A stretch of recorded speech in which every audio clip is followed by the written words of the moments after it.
Hey, what's up everybody? Welcome to another hello. weekly Wednesday live stream. I'm Peter. And I'm Mike. And you're watching MSI Insider live stream. Yeah, this week we're going to be talking about this guy right here. This is an SSD. Yeah, we can do a close-up if you want. There we go. Yeah. But it was also in the background there. So this is a SPATIUM, that's how I'll pronounce it anyway, M570 PRO FROZR. It is a PCIe Gen 5 or 5.0. Are you sure it's not a CPU cooler? It could be. I mean, you know, it depends. Like some really low-end CPUs, maybe. But yeah, we'll get around to that because obviously that's like the elephant in the room, right? The big heatsink in the room, if you will. I already saw a very early question in chat, like almost half an hour before the stream started. Yeah. Why does it have such a massive heatsink? Well, that's actually one of the big things we're going to be talking about this live stream, obviously, which I'm sure you guys can imagine. Because, I mean, that's one of the big things for Gen 5. But apart from that, obviously we also have a giveaway, and as you can see it over my shoulder here, we're giving away copies of the game Avatar: Frontiers of Pandora as well. So if you want to participate, you can do so by either going to msi.com/2/insider or following the link that our bot posts every 5 minutes in the Twitch and YouTube chats. So there, yeah, you can perform a few actions. The more actions you perform, the better your chance of winning. If you're a regular viewer, you can put some bonus points into the mix as well, which just increases your chance of winning. It's just basically tickets. And then at several points during the live stream, we will draw random winners. So yeah, make sure you don't miss out on a chance to win a fun game. I already see people talking about the cooler needs an anti-sag bracket. Matt Courtesy says, not quite disclaimer, yet. May affect electric bill and resale value of your home. Yeah. I mean, but this is the thing, right? This, yeah, it is one of the big things about Gen 5 SSDs. And I mean, I've got some other ones here as well for comparison. Ooh. So here's like a regular SSD. This is a SPATIUM M480. We can go to the close-up. Yeah, there we go. Not sure if it will auto focus, but yeah. And this is basically how we've all gotten to know them, right? So it's like, you know, just a stick basically and some stickers on there, but that's it. And then we got, with Gen 4, we already got these babies. So we got some, you know, some heat sinks on there, and this was already kind of new. Like, all right, is this really necessary? And this was considered chunky at the time. Yeah, this was already considered quite chunky and you know, maybe a bit over the top.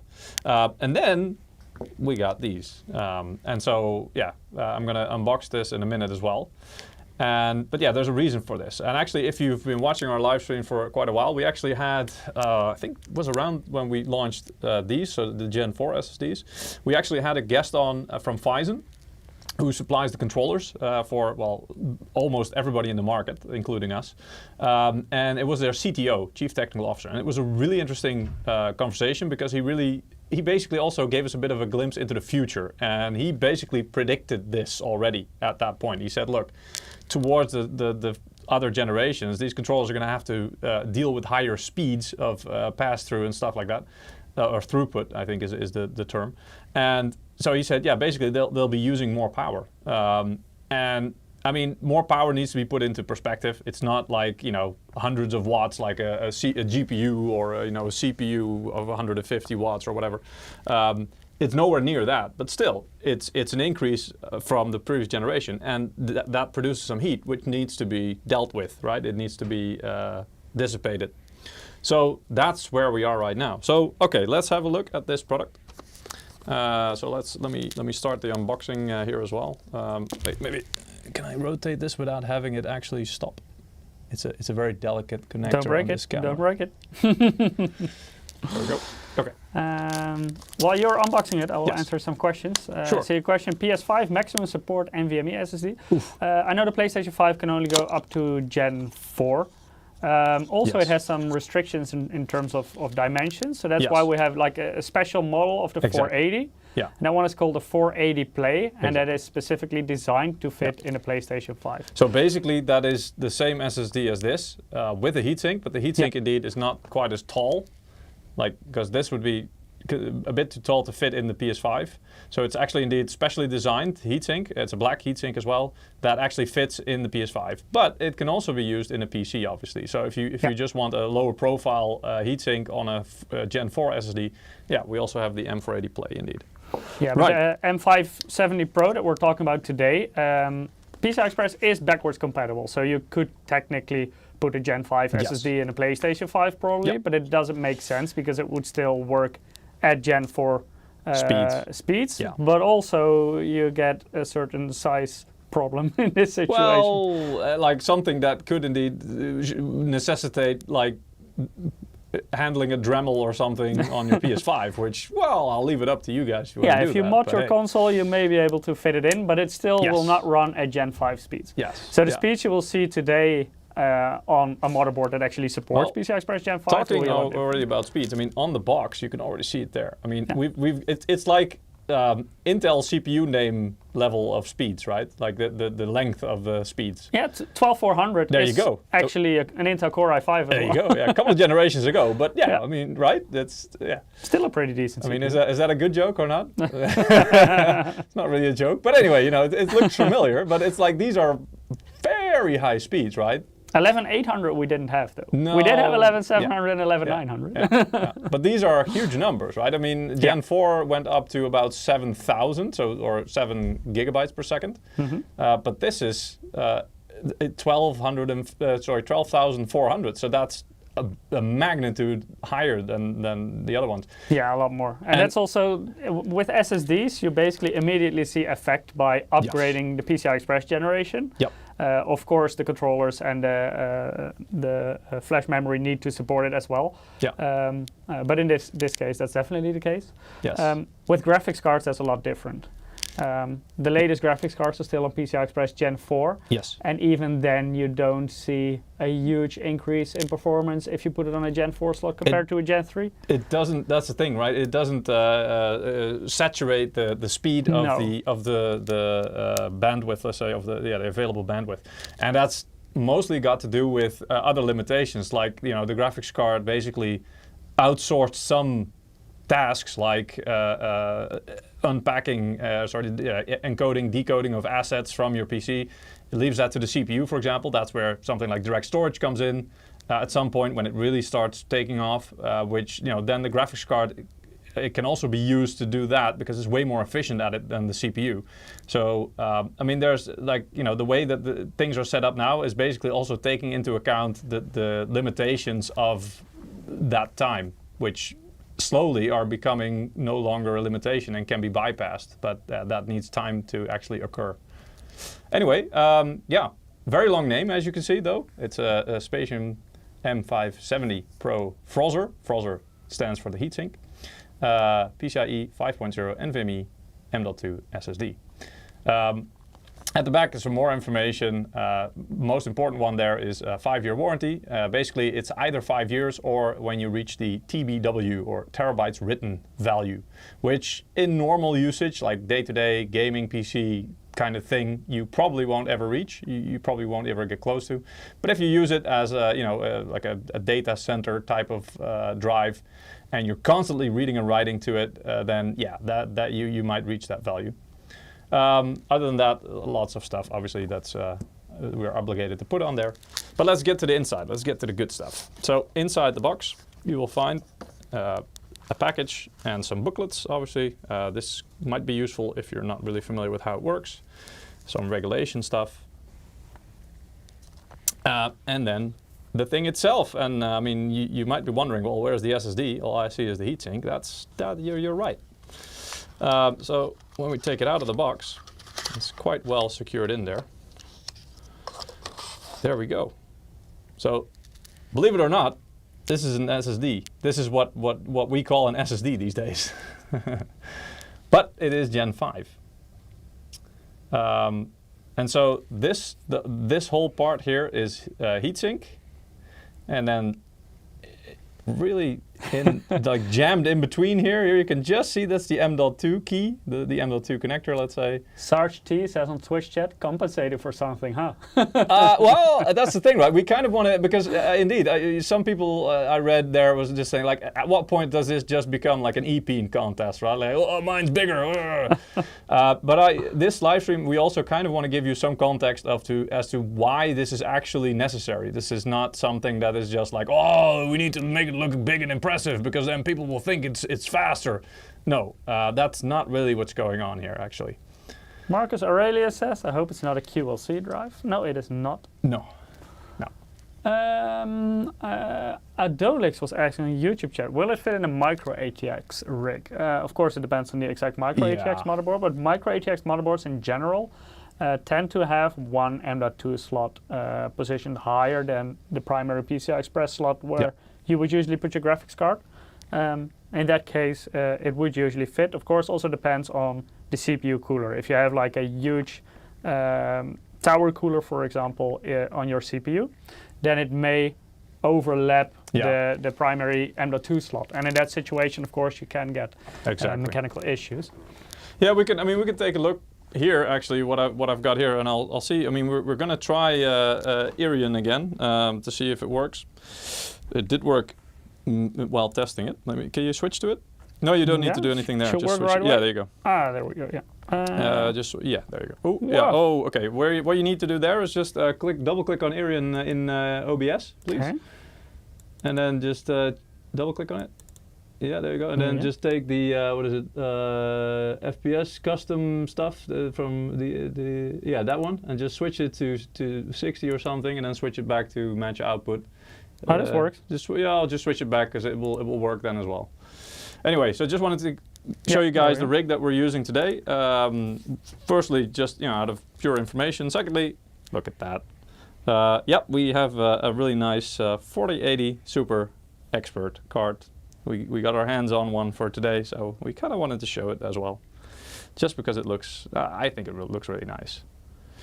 Anyway, so the motherboard here, Mike, this is a Z790 Tomahawk Max Wi-Fi. Max Wi-Fi, exactly. Yeah. Did you turn the perspective of the LCD screen? No, I didn't actually. Okay. It came like this. Ah, okay.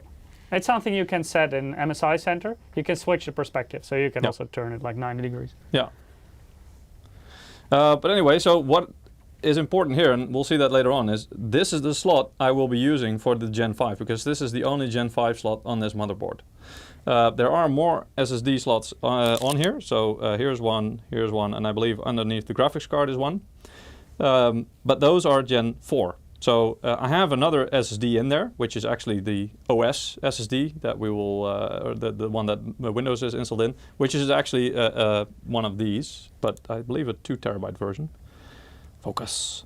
Yeah, so an M480 2 terabyte version is in there as like the OS drive and the Gen 4 that we will be comparing it to in some benchmarks later on. But that's pretty much the setup, and then as RAM, it's not that relevant for this comparison, but we've got some nice, what is it, Kingston? Yeah, Kingston Fury, Renegades. The processor is, Mike, you saw that earlier? It's an Intel Core i7-14700K. There you go. Yeah. Also not hugely important, although it is still important because it needs to be fast enough to keep up with the transfer speeds for the SSDs.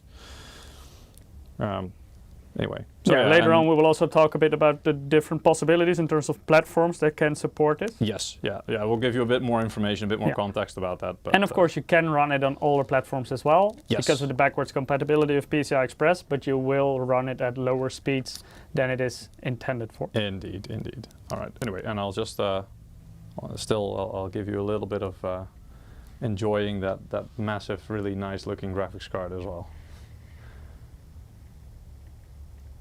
Talking about compensating for something. Yes. Yeah. Well, we thought we have it, so let's just. It's purely there for eye candy, by the way, because we're not benchmarking or doing anything. Can you maybe grab the banana for scale? I'm sorry? Can you maybe grab the banana for scale? Or the SSD. Like what the actual hell, right? But so I mean, people thought the SSD had a big cooler. But there is actually a reason why we took this graphics card, because I mean, if you can see, it's like 3 slots, right? So it is kind of on the thick side. But we did want to showcase that even though this heatsink is also quite big, it's no problem to fit it there, and even with a big graphics card like that, it's not an issue. So that's also one of the reasons why we wanted to at least take one of the bigger graphics cards, or at least a thicker one. So there you go. Banana for scale, I mean, well, here you go. Not quite sure. I mean, if I move it, it's gonna, you know, it's like a kitchen utensil then, I guess. It's like a grater, but let's not do that. Let's not get it dirty. It's for sure, it's like 1.5, maybe almost 2 bananas thick. I'm not sure how you want to measure that, but hey. Yeah, and same goes for the SSD, right? So it's, there you go, for scale. Pandora Gray is asking in Twitch chat, wait a second, is that Pigtail using a daisy-chained 6+2 plug? Isn't that a no-no? You mean for the graphics card, I think? This the adapter cable? It depends a bit, because usually the reason why you would split it over non-daisy chain cables is because you're using different, on the power supply, you have multi-rail and single rail, and if you use multi-rail and you want to spread basically the load over multiple rails, then you shouldn't use this daisy chain one, but we're currently using a single rail power supply, and in that case it doesn't matter because it will pull it out of the same rail anyway. Yeah. And also, we're not really stressing the graphics card here, so again, you know, we're not doing any graphics. Yeah, but with a single rail, it doesn't make a difference. But you are correct that if you are using a multi-rail and you want to spread the load over the multiple plus 12 volt rails, then you should not connect it like this. No. So it really depends on the exact situation, whether or not it's a no-no to connect it like this. Indeed.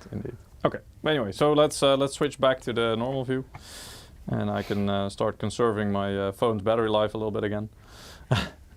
So later on we can see. Right, so yeah, basically that's the overview, at least for the SSD. Now let me give you a bit of context as well as to like what is this whole Gen 5 and all that kind of stuff. Some of you might already know this, but I'm pretty sure that some of you probably don't know everything yet. So we can switch to the slides if you want. Yes. Yeah, here we go.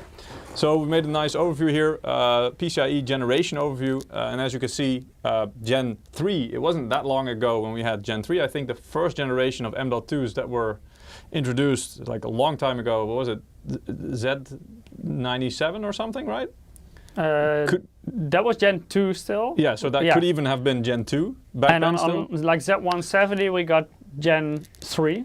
For times 4 for SSDs. Exactly, yeah. Times 4 is the number of lanes available, and that's usually what you will see on M.2s.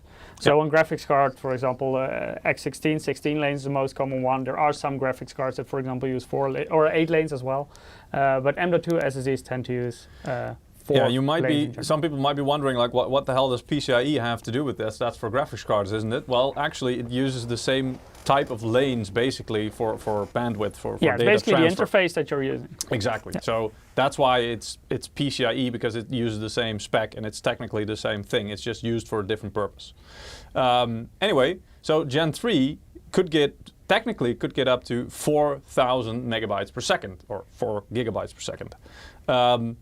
But in practice, there's always a little bit of inefficiency there. So indeed, in practice, we saw speeds of up to around 3,500, which still really fast, because it's. I mean, we didn't put SATA speeds here for a reference, but I think that goes up to what, 600, 550, 600. Yeah, right? 550. Like the faster SATA SSDs. Yeah. In practice, they max out at like 10% of what you see there. Yeah, on there Gen you go. 3. Yeah. So it was already like. Sorry, what I said? No, 10%, faster. A little bit more. But around 550, 560. Exactly. That's what you would see there. And then it wasn't even that long ago when Gen 4 came out, and some, you know, the first Gen 4 SSDs came 2019. Sorry, 2019? Yeah. Yeah, there you go. So it's not even that long ago. At least for me, it doesn't seem like that July long ago. 2019. I believe the 7th of July. There you go. That's when AMD launched. That's specific though. How do you remember? Because that's when AMD launched X570, and that's when they introduced PCI Express Gen 4 to the consumer market. Oh, okay. And why do I remember? Because it was 7.7. Oh, okay, fair enough. But anyway, as you can see, that was a huge jump, and basically every time this increases, theoretically at least, it's a ×2 increase, right? So you can see it goes from 4, the theoretical speed at least, and practical speed as well, pretty much. But it goes from 4 to 8 to 16, right? So that's those are like exponential, I guess you could call them. Or is this linear or exponential? No, I'm confused. This lateral. Exponential is that it increases quicker.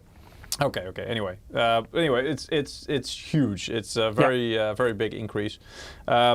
And honestly, it's now gotten to the point where also you see that a lot of PCs, programs, even Windows and stuff like that, they are struggling to keep up. They have to, like, the development of the software is actually struggling to keep up with actually using these speeds. So it's that fast.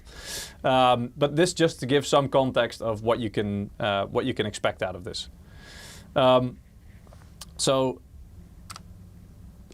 then it's also important to know at this moment, not all motherboards will support Gen 5. So I'm going to let Mike tell a bit more about this because he's our motherboard expert. So Mike, take it away. Yes, so basically if you want to use PCI Express, like you can use this SSD also on other platforms, that's no problem because of the backwards compatibility of PCI Express. But in that case you will not achieve the speeds that PCI Express Gen 5 can do because you will be running a Gen 5 SSD on a Gen 4 interface basically. Both Intel and AMD have PCI Express Gen 5 capable platforms nowadays. On Intel, that's on LGA 1700 socket. On AMD, it's on socket AM5. It also depends on which CPU you're using. So Intel can do this on 12 gen, 13 gen, 14 gen. So that's basically all the generations that can support LGA 1700 also have the capability of doing PCI Express Gen 5. Whereas on AMD, even though you can also, for example, put an 8000 series APU in there that was recently launched by AMD, it does not support PCI Express Gen 5. So even though it is still AM5, not all CPUs can actually do it. So you need a 700 series CPU on the AM5 platform in order to be able to use it. Chipset also matters. So for example, the mid-range chipsets like the B series and the H series on Intel, they cannot support Gen 5. It's only on certain Z series motherboards, so Z790 or Z690. And it also depends on the exact motherboard. So not all Z690 motherboards support this.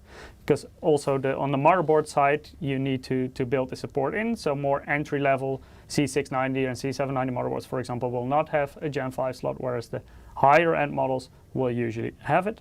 On AMD, it also depends.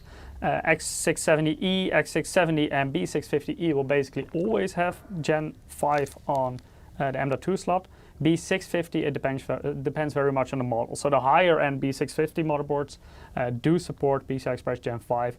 So for example, the Edge or the Carbon or those kind of SKUs, if you have a more entry level B650 board, you will not have PCI Express Gen 5 on the M.2 slot. So always double check this in the specifications of the exact motherboard, whether or not that one can also do it, and make sure to combine it with the correct CPU that can also support the PCI Express Gen 5 interface. Yep.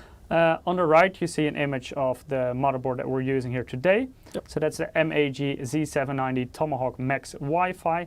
That one has 4 M.2 slots in total. The primary one is the Gen 5 one, so that one is located above the PCI Express x16 graphics card slot. The other 4 are Gen 4 slots. Of course, you can put a Gen 5 SSD in there, but it will not run at Gen 5 speeds. Yeah, somebody just, Hardly Worgen 71 was just asking that as well, is if you plug a Gen 5 drive into a Gen 4 slot, will it give the maximum like 7,000-ish speed of Gen 4? Yes, exactly. Yeah. I mean, it should work, but yeah, you won't get the full speed out of it. That it will just max out what the interface can do, and that's it. Yep. Something else to keep in mind is that on Intel at the moment, if you are running a PCI Express Gen 5 SSD, because the CPUs have 16 lanes available in total, you will take away lanes from the CPU. Yep. And because of the bifurcation possibilities of those Intel CPUs, you will take away 8 lanes from your graphic card, even if you use one M.2 Gen 5 SSD. Even though it only uses 4 lanes, you will be running 8 lanes on your PCI Express x16 slot if you do so. So that's something to keep in mind. At this point, it's not really a problem because basically... Practically, you shouldn't notice the difference. Yeah, the bandwidth of 8 lanes of PCI Express Gen 4 in this case, because they're only Gen 4 graphics card, is like in 99% of the cases still plenty to do proper gaming without losing performance. Yeah. But it is something to keep in mind. On AMD, that's different. They have more PCI Express Gen 5 lanes available, so you can run both PCI Express Gen 5 times 16 on the PCIe slot and on the M.2 slot. I don't think it will be a big issue for some time at least, because really until things like DirectStorage get are more commonplace in big games, so that way more bandwidth is used and pushed to push stuff to the graphics card, for example, that it really needs that bandwidth. Because at the moment it's really nowhere, in almost no game it's even getting close to maxing out. Even 8 lanes of Gen 4 is enough for pretty much all games these days. Yeah, for most cards, yes. But also in the future, I expect graphics cards also to use PCI Express Gen 5. Yes. So that will basically also double the available bandwidth they have for 8 lanes. There you go. So then I still don't expect it to be a problem in the end. Indeed. I also see some people in chat commenting. Yep. Absence of logic says, I think Video Gamers Nexus data on it showed that it's less than 1 or 2% difference between 8 lanes and 16 lanes. Yes. I've done it for years, it's fine. Yep. I'm actually also, even though I am running a Ryzen 5000 series CPU on a B550 motherboard, so I do have PCI Express Gen 4 in this case, and I use an RTX 3060 graphics card, which is also PCI Express Gen 4 capable. I do use a computer case with a riser cable, and my riser cable is not PCI Express Gen 4 capable. So I run it at PCI Express 3.0 times 16, so basically also have the bandwidth available, but no problems at all there. Yeah, Hardy Worker, you have a good memory. Indeed, there was a graphics card which was very much criticized for limiting the number of lanes, which was actually, it was limited to 4 indeed, which was the, was it the RX 6500, if I remember correctly, which only had a ×4 connector. And if you use Gen 4, it was totally fine. Yeah. The problem was that not everybody has, a motherboard that supports or uses Gen 4. So for people who had Gen 3, so older motherboards, let's say, then 4 lanes became a bit, it could potentially become a bottleneck. Because basically that's the bandwidth of PCI Express Gen 4 2 lanes, or PCI Express Gen 5 1 lane. Yeah, there you go. So then it becomes different. Yeah. But so only in specific scenarios was it potentially an issue. But yeah, I mean, so that it was interesting to see, and I think a lot of us learned a lot from that. And that's why there are also, I think, following that, there were a lot of tests also done on well, what happens if we do Gen 4 and we only have 4 lanes or 8 lanes. And honestly, even with 4 lanes Gen 4. Most games would run fine, and there wasn't a huge difference. And indeed, there were some tests done with, I believe, multiple people did. Gamers Nexus did some tests. I think Der Bauer also did some by just simply taping over, putting some tape on the connector to just literally physically block some of the connectors. And he didn't really find that much of a difference until he got to 4 or less, I think. So, yeah. There's still quite a bit of headroom in that, at least for the moment. So, but it is something to keep in mind that if you do use a PCI Express Gen 5 SSD on a Z790 or a Z690 motherboard, you will take away those lanes. Correct. From the graphics card in this case. Right. Moving on then. And this addresses the question of why the hell have we got these big coolers these days on the SSDs, right? So. Here's this is kind of trying to paint a picture. It's not that every Gen 3 uses this much or every Gen 4. This is just some examples. Every SSD is a little bit different. It depends on the combination of, the controller, the chips on the SSD itself, even the firmware and how it's programmed to the power states, let's say, to how to use it. But basically, what this shows is that in Gen 3, like a typical Gen 3 SSD, like our own M370, which uses a Phison E13T controller, used about 3.5 watts, let's say, right? So less than 4 even. And that's like maximum load, reading, writing, whatever. Gen 4 already used slightly more than 8 watts. So that's... And I mean, you might think, well, that's like, I don't know, less than 4 watts increase. I mean, that's nothing. If you're comparing it to a CPU and a GPU, yes. The problem is, those have like dedicated cooling solutions, and even graphics cards got bigger and bigger and bigger as they used more power. Mostly because they needed to house a huge cooler as well, apart from all the components on there. And that cooler was needed just to deal with the heat. So when you're basically limited in your physical size to like this small of a thing, but the power usage is increasing, well, you have to do something, right? So you can't do nothing, because then it will just overheat and throttle, because that's what will happen if things get too hot. So Gen 5, as you can see, already uses about up to 11.5 watts. I have been looking into like if there's an actual physical limit built into how much the M.2 slot can even provide.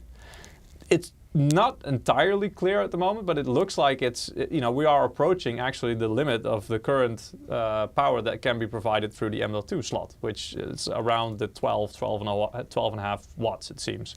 So we're quite close to that even. But as you can see, I mean, that's a huge increase, percentually at least, right? And that's mostly down to the controller. And this was actually, that's why I also earlier on referred back to our live stream about two and a half years ago with the CTO of Phison, who said exactly that this was going to happen. And he said, well, it's very simple, because it's like, you know, it's math, it's logic. These things need to handle faster speeds. They're going to have to work harder. They're going to have to be more powerful, because these controllers basically are small processors. And so, yeah, what happens when you make a processor more powerful? Well, you can see that in CPUs and GPUs, right? So they use more power. And there are ways around that, like, you know, trying to scale down the, scale down the process and stuff like that. But it's not like a magic solution. It doesn't work, it doesn't solve it completely. So that's why we're seeing from generation to generation that these SSDs also were using a bit more power, and that has to be dealt with. So the first thing we did was, for Gen 4, was already quite an increase, so we had to put on at least the higher end of the SSDs, we had to put like a little heatsink like this, and that was sufficient. Also, motherboard manufacturers, you know, for our motherboards, we also had some, I'm not sure if I can pull one of these off without doing anything weird, but that was a static shock. That's why you should never touch your hardware while it's running. It's still working. It's we had some ESD protection, right? That's true. So it's more damaging to me than it is the PC. But like here, so also on our motherboards, we've started adding some of these, and it's actually a really nice green color, so that's why it's becoming transparent. But you know, some heat sinks on the motherboard itself with some thermal compound, basically, or what is it called? Thermal pad. Yeah, thermal pads indeed. To transfer the heat, and basically this is just, you know, a hunk of metal, and so this, at least with airflow, it will help to at least take on some heat, and you know, it was enough, let's say. But now we're getting into the territory where none of that will actually provide enough. I mean, these could potentially, but not if you're running it at full speed, sustained. So then you need this. And with this, because it's passive, you still need airflow. Otherwise, it will do something, but it's not going to be very efficient. So you still need some pretty good airflow in your case to really help. That's also why you see some other manufacturers coming out with SSDs with like really small fans built into the heatsink on top of it, which unfortunately we know from experience that small fans also tend to be somewhat noisy. So we prefer not to do that if it can be helped. So that's why we came up with something like this. But let's go back to the slide. Because what happens if you don't have sufficient cooling? Well, we took some data from Tech Power Up, who does a lot of reviews of products, obviously, as many outlets do. But they had this nice example of a competitor product, which we're not going to name, which actually they tested without a heatsink. And what you can see there, the top test is a sequential read. I have to say that with tests with reading, the temperature would go up a bit slower, so it's not quite the most intensive of things. Writing is more intensive on your SSD than reading. Yeah, so with writing, actually, the heat goes up faster. But anyway, you see that the red line, that's the temperature, goes up slowly at first. Wait, let me get the mouse here so you can actually maybe see what I'm pointing at. So it goes up slowly, or actually quite fast, but anyway, you can see it going up, and then there's a point at which it just goes, well, that's too high. And basically, that's the point where it reaches its thermal limit, and it will just say, yeah, this is too fast. I'm going to throttle my speeds now to protect myself so that the hardware doesn't get damaged. So the immediate effect you see is the temperature drops, which is good. But you can also see that the blue line here is basically, is the transfer speed of which the SSD is transferring the data. And you can see it just really plummets to the bottom. And it just pretty much stays there. I mean, you have spikes, very fast spikes. But as you can see, basically the overall performance just drops completely to the floor.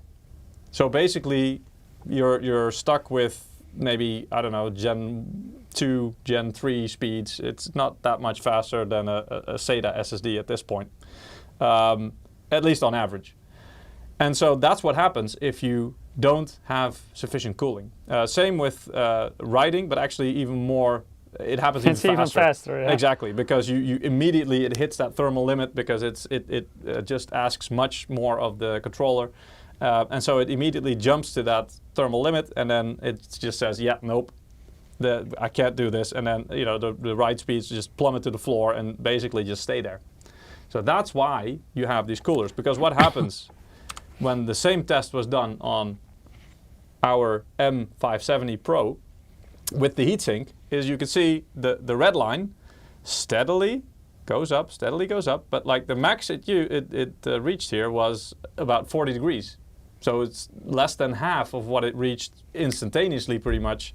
And this for is the after other 600, so that's 10 minutes of torture testing about basically. 10 minutes, yeah, exactly. And you can see the transfer rate actually, the transfer speed was actually quite stable, right? It was about consistent. 5 gigabytes per second or 5,000 megabytes per second. So there you go. With writing, you do see somewhat higher temperatures, yes, but also a steady line in terms of performance. There you go. But also there you can see that it very slowly goes up, and it reaches almost an equilibrium at some point, which is even below 60 degrees. So it's still nowhere near the 80 degrees that the other drive reached instantaneously without cooling. And also there, the write speeds remain fairly consistent. So it's about 8,000 megabytes per second there. So that's still really fast. So also make sure to check benchmarks if you're going to buy a new SSD, especially with Gen 5 SSDs. Yeah. Cooling became an important topic, so yes, check whether or not it can actually sustain those speeds for a longer period of time. So Marcus Aurelius has a good point. You're right. Those speeds look noticeably smaller or lower than those on the packaging. Yes, but we don't know how they conducted this test, what program they used. Also, I mean, if you want to write at the maximum speed of these SSDs, you need 2 of them. Because if you're going to see that later on, I will write or transfer some files from one SSD to the other, but one is Gen 4 and the other is Gen 5. You are limited by the slowest one in the chain, let's say. So it cannot go faster than the Gen 4. So I don't know how they did this test. Perhaps they were using one Gen 4. You can check their website, Tech Power Up. They usually put some extra information. Or maybe this was part of a test program that was limited to a certain read and write rate, let's say. I'm not sure about that. But yeah, that could be why. It can go much faster, but you will see that later on. We will also do a live benchmark.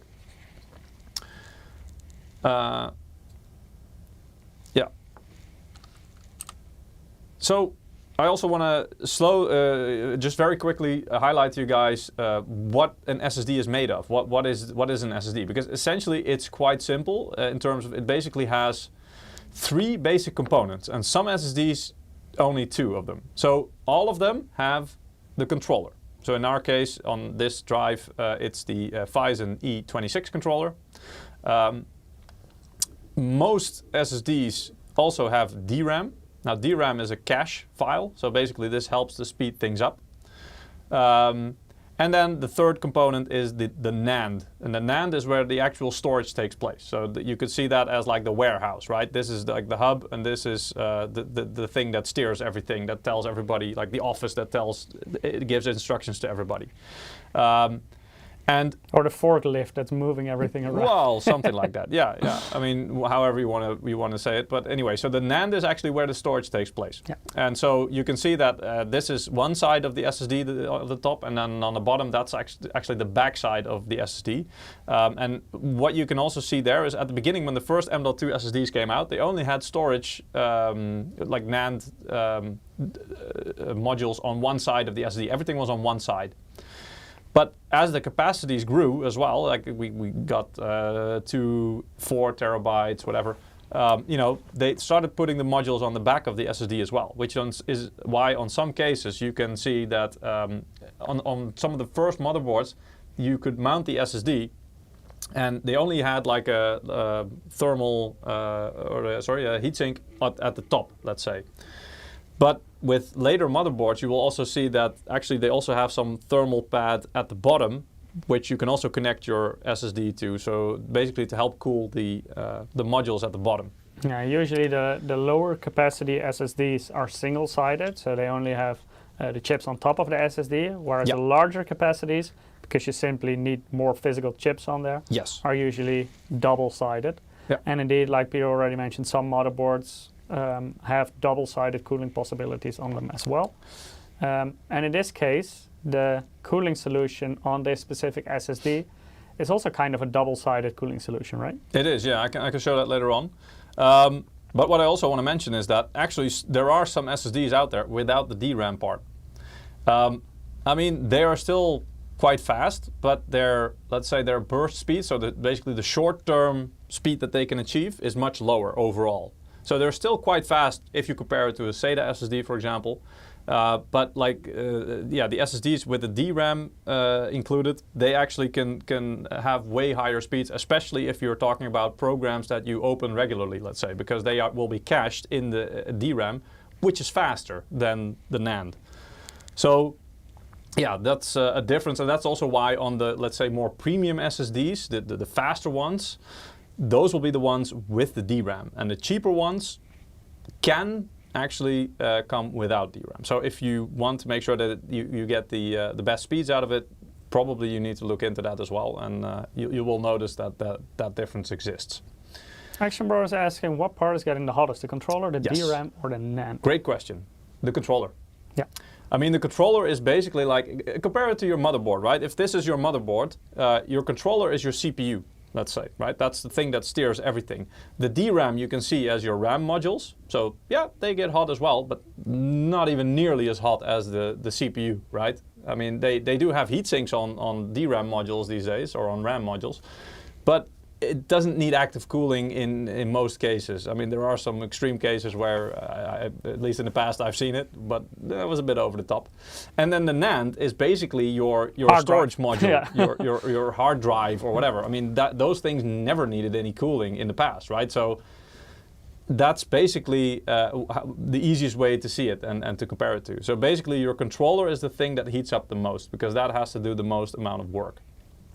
And it also uses the biggest amount of power, let's say, of the total power being consumed by the SSD. That's also, when you have larger SSDs with more NAND on there, you sometimes do see a slight increase in power consumption. Yes. But you won't see it double if you have double the capacity, because like Peter already mentioned, that controller is taking the most significant part of that total power budget. Yeah. Yeah, yes, exactly.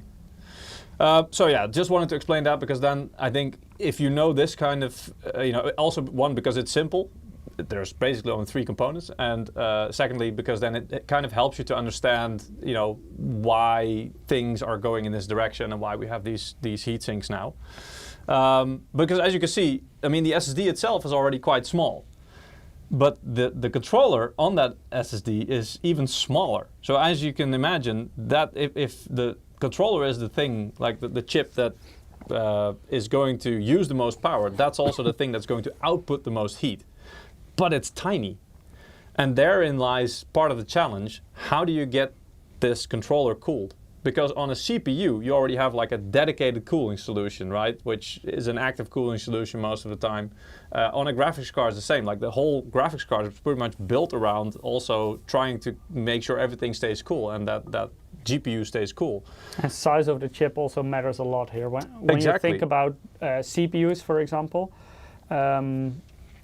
if you compare, for example, a mainstream Intel CPU nowadays, so like a 14 Gen, for example, they are relatively small, but they do consume quite a bit of power. So they can be quite a handful to cool, especially if you have like a Core i9 4900K or something, because the chip is so small and it has to output all the heat through a pretty small surface. So even though, for example, high-end desktop platform CPUs like AMD Threadrippers, even though they can consume those kinds of power as well, they are a bit easier to cool because the surface area of the chip is bigger.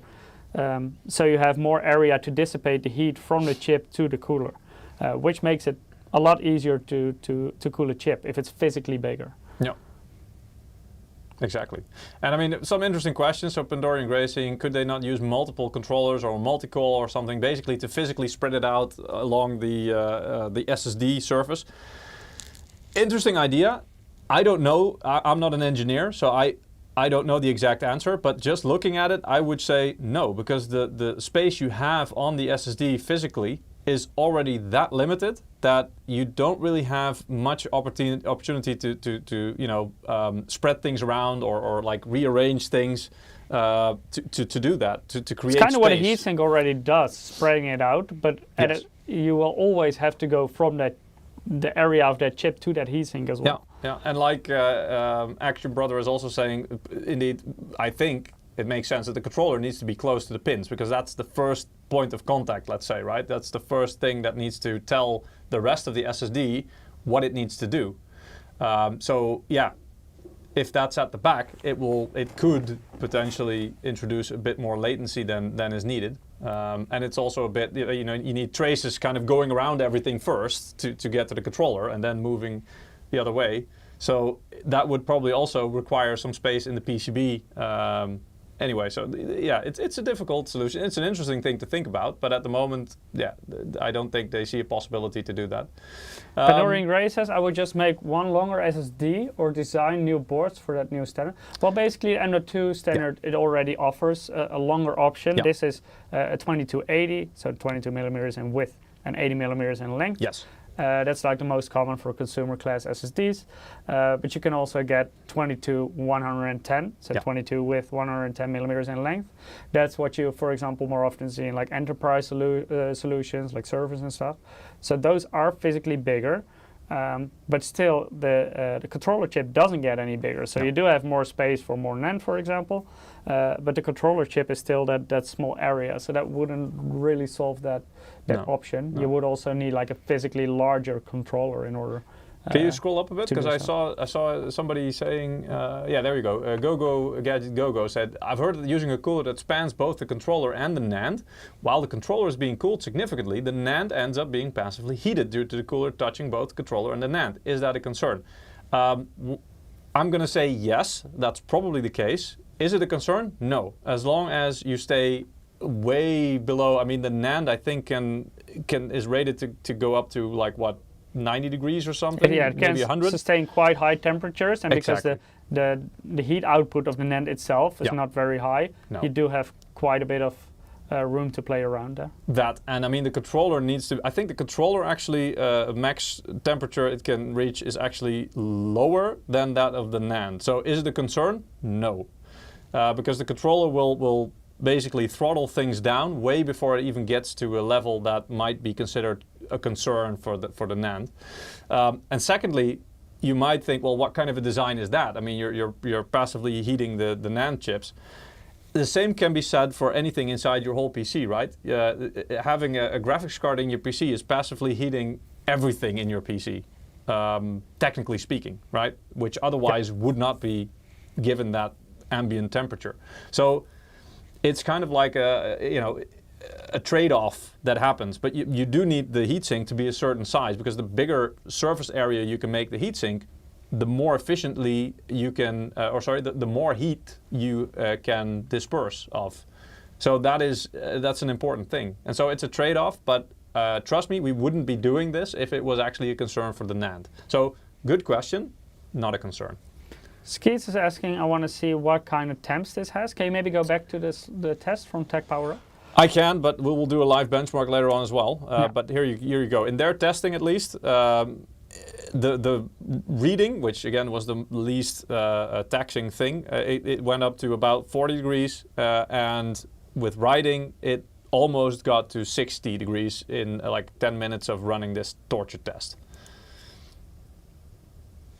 And in 10 minutes of trying to transfer 8,000 megabytes per second, you're transferring a hell of a lot of data. So, not sure if you want to like back up the whole library of Netflix, but yeah. There's very few scenarios where you're actually doing this like max transfer speeds for this amount of time. But just out of curiosity indeed, and like what can it do? Anyway, we will do some tests here as well. But talking about the NAND, I mean, you know, everything is progressing. All the technology is progressing. So we've talked about the controller, which at the moment is the E26 controller from Phison, but also the NAND. So the actual storage modules are progressing quite a lot. And basically, we're seeing the same development or a similar development that we see in many different areas as well, which is stacking. Is just you know, how to increase the capacity of one chip is basically just to stack more cells on top of it. And that's basically what we're seeing. So this is, you know, I believe our sample also uses Micron memory modules, NAND modules. It goes by many names. It's 3D NAND, VNAND. I've seen a lot of different terms for it, but basically it's just stacking a lot of a lot of cells on top of each other, and you do that by shrinking them down. So it's also like, you know, making them smaller so you can fit more of them inside the same vertical space, let's say. And so at the moment we are using Micron's 232 layer NAND, 232 layers in one of those chips. I mean, just think about that. And I mean, I did look up. It's not here. Oh, actually, we see that on the bottom left here. Sorry. So this is this generation. Please don't confuse this with generation of PCIe. It's not the same thing. This is their generation of chips. Let's say chip design of NAND design. So PCIe is the interface where you put all the data to the computer, basically. And this is the generation of those exact flash chips on the SSD. Exactly. And so there, what you can see here is, you know, the layers. Their Gen 1 basically had around 50 layers, and their Gen 2 was like, I don't know, somewhere 60, 70-ish. Gen 3 was around 100, and then, you know, the last generation, the 5th generation, let's say, that they had before this, which is probably on our Gen 4 products, had 76 layer NAND. But as you can see now, they have 233, which again is like a massive leap forward. And what you achieve by that is a higher write bandwidth. So it increases the bandwidth because you can write to more cells and more layers at the same time, simultaneously. You also have, so that's write and read bandwidth increases. But also the actual storage capacity goes up quite a lot. And also it's physically, because they, again, like they shrunk down, you know, the size of all the cells, let's say. So you get what they say 28% smaller package. But anyway, very interesting, and also something that we don't really think about and we tend to take for granted. But yeah, this again, like all of these things put together is how you get to the point where you have a Gen 5 SSD, because without this development, probably you couldn't have these high write speeds. You also need something like this to develop together with the controller to get to the point where you have actually this kind of speed available. So this is crazy. Something I don't think I have to tell you, but I do want to highlight, is everybody knows the trend that games are getting bigger and bigger, right? So the amount of storage space they take is getting quite big. And here you see some of the biggest games around. Actually, like I suggested to see and put Ark in here. I didn't know that was actually the biggest one. But yeah, I actually removed that one a while ago as well. It's a game that I love to fire up every now and again. I've still never played it. It was really fun, like, you know, back then as well. Like, it was really nice. But I never really realized until I had like some extra maps downloaded and stuff like that, and I wanted to install something else, and I was like, how am I running out of storage space? What the hell? And I checked like which games are actually taking that much storage. So this is like update after update, it got bigger and bigger. Yeah, and maybe like there's some extra maps and stuff like that. I think those were actually one of the big things to add a lot of storage, or take a lot of storage as well. But I don't know why this game in particular uses so much. I don't know. But yeah, indeed. So it's probably with all the DLCs, and the DLCs are basically like, you know, extra maps and other assets. But so I was looking this up earlier today. I was also flabbergasted that the difference was so big. Yeah. Because still, Medal of Honor is a very big game at 180 gigabytes, but Ark at 400 is kind of insane. Yeah, yeah, that's the thing. Yeah, but I mean, and so this obviously that's an extreme, right? Not all games are this. Alan is saying it's even more right now. Probably they released some more DLC then, I guess. It's almost like downloading a whole new game, right? Anyway, but yeah, I mean, just this trend, and these are some outliers perhaps, but if you look at the general trend, and this is from TechSpot, which did looking back as well. I mean, in 2008, like the biggest outlier, the game that had like a ridiculous amount of that took a ridiculous amount of storage space was around what 25 gigs, and now we're up to. I mean, like 400 isn't even in here, right? This goes up to like 150, so that's probably like, you know, this is probably like the recommended size when the game launches, and Ark did it update over DLC, etc. Yeah. So there you go. But I mean, you can clearly see the trend here, and this is like the recommended storage capacity, and then also kind of like the lines there showing the actual size with maybe some high, you know, HD textures perhaps or something like that. And things also mentioned in chat, Ark without DLCs is 120 gigabytes. Yeah. So that's probably also like the recommended size that you would see in this graph here. Yeah. But yeah, if you install everything on top of it, it's so big. Yeah, and Ark is actually quite old already, I would say, because I remember playing it. Oh, I don't know actually. When I had a 1070 or something, even before that, I think. So it was quite a long time ago that it came out. Survival Evolve to launch. Yeah, well, it was first when it launched. It was actually an early release, I believe. But 2015. Yeah, June 2nd. And I'm not sure. Well, that's the initial release date, but I think that was still early access, and then it was at some point released fully as well. Not sure. Anyway, but yeah, I mean, 2015. That's quite a long time ago, right? I mean, it's a game that's like 9 years old already, almost. Yeah, like the actual launch date was in 2017, so probably early access. Oh, there you go. Yeah, then they basically launched it like, okay, now it's for version 1. It's out of early access, let's say. But up until that point, it was considered early access. But it's almost 9 years old. I mean, think about that. But yeah, I mean, there's clearly a trend here, right? And that's why it's also it's a good thing that, you know, this technology of NAND stacking and stuff like that, 3D NAND, is also keeping up with it. You know, we are ever increasing the capacity and the amount that we can store on these things. And I mean, obviously, I think the storage capacity is kind of both limiting and leading this, because as the storage capacity gets more, games will use more of it.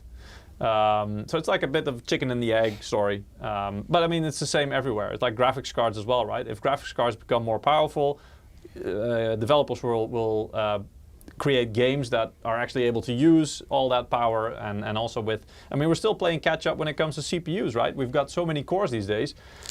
How many games are there that can use more than 4 cores at the same time? GigaRam also mentioned in YouTube chat, my Ark Survival Evolve is 435.17 gigabytes. Yeah, there you go. So that looks like you almost need a separate SSD for that. I mean, if you're talking about 1 terabyte, I mean, you can still put some other games on there, but it's like half the friggin' SSD is filled with a single game. I see a very good suggestion from Edwin K as well. Time for the giveaway. Yes, yeah. Well, we've reached the end of the slides actually, so yeah. So if you haven't participated yet, go to msi.com/2/insider, or if you're watching on YouTube or Twitch, you can also follow the direct link that our bot will put in the chat once every 5 minutes. That link will lead you to Gleam. Within Gleam, you can perform certain actions. The more actions you perform, the bigger chance you'll have to win. And if you're a returning visitor, also make sure to claim our loyalty bonus to have a slight edge in the giveaway.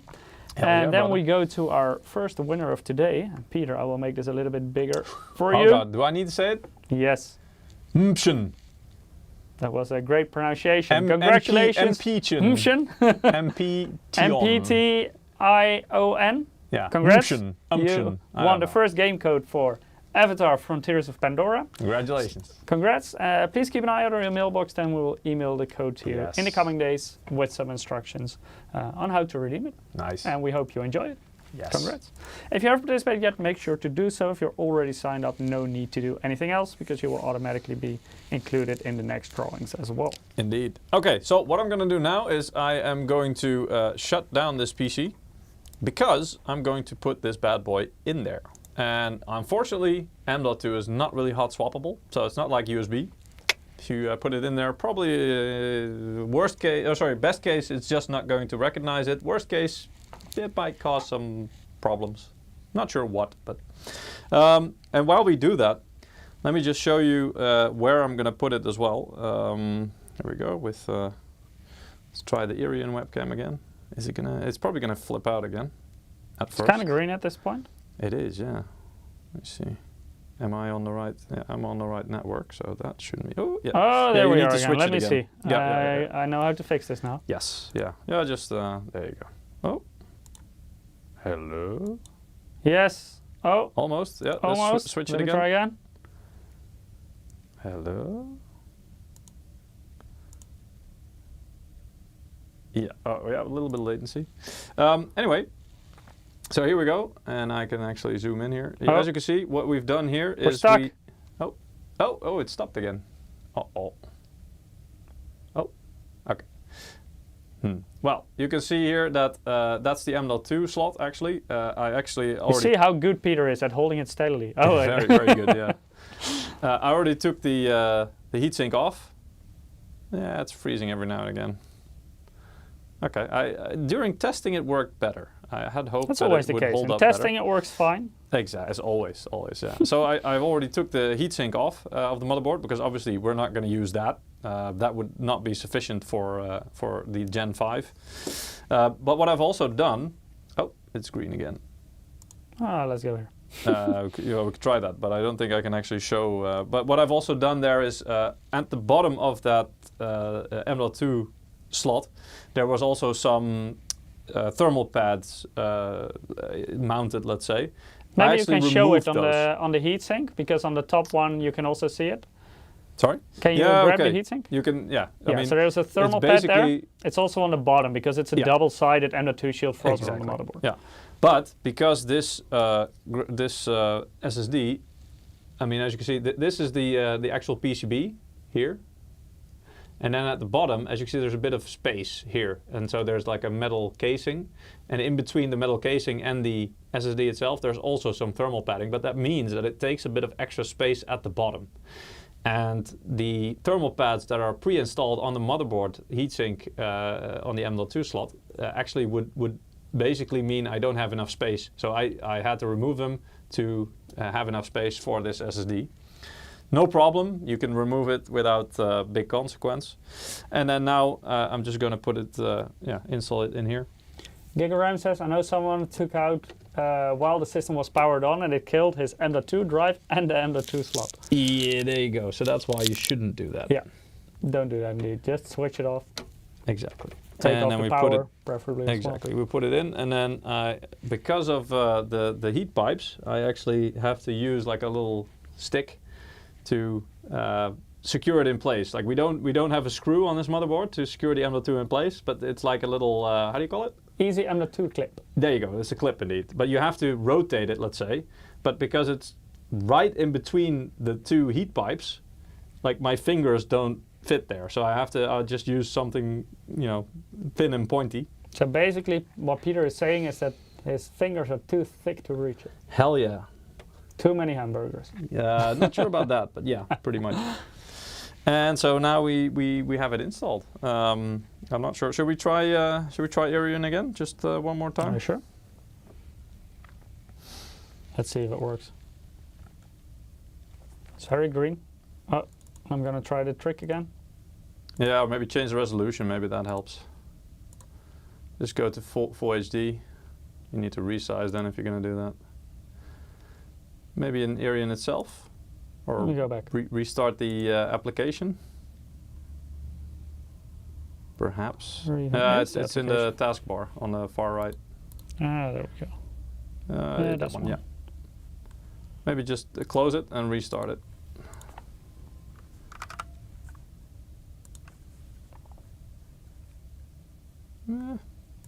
Maybe I should restart it. Give me a second. Here we go. This is a proper green screen. Yes, it is. Okay, well, I guess not then. Oh, yeah, hey. There we are. That's a shame that it's still freezing up. When I've got this PC up and running, I can actually do it a different way. Let me do that now. Oh, here we go. I mean, it's installed, as you can see. Well, I'll see if I can get a bit more of a stable connection going in a minute.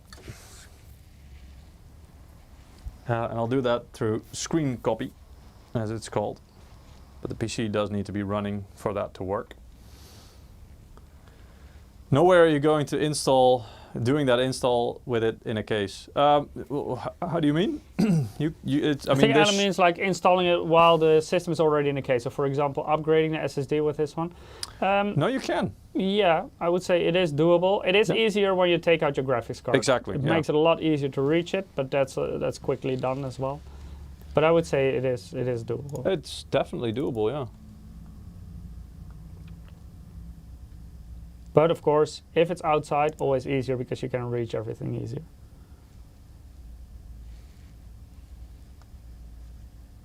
Let me see. Go on, screen copy.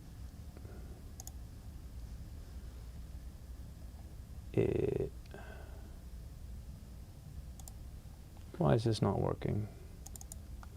NRT is asking, is that a concern? Will M.2 slots get reinforced like GPU slots?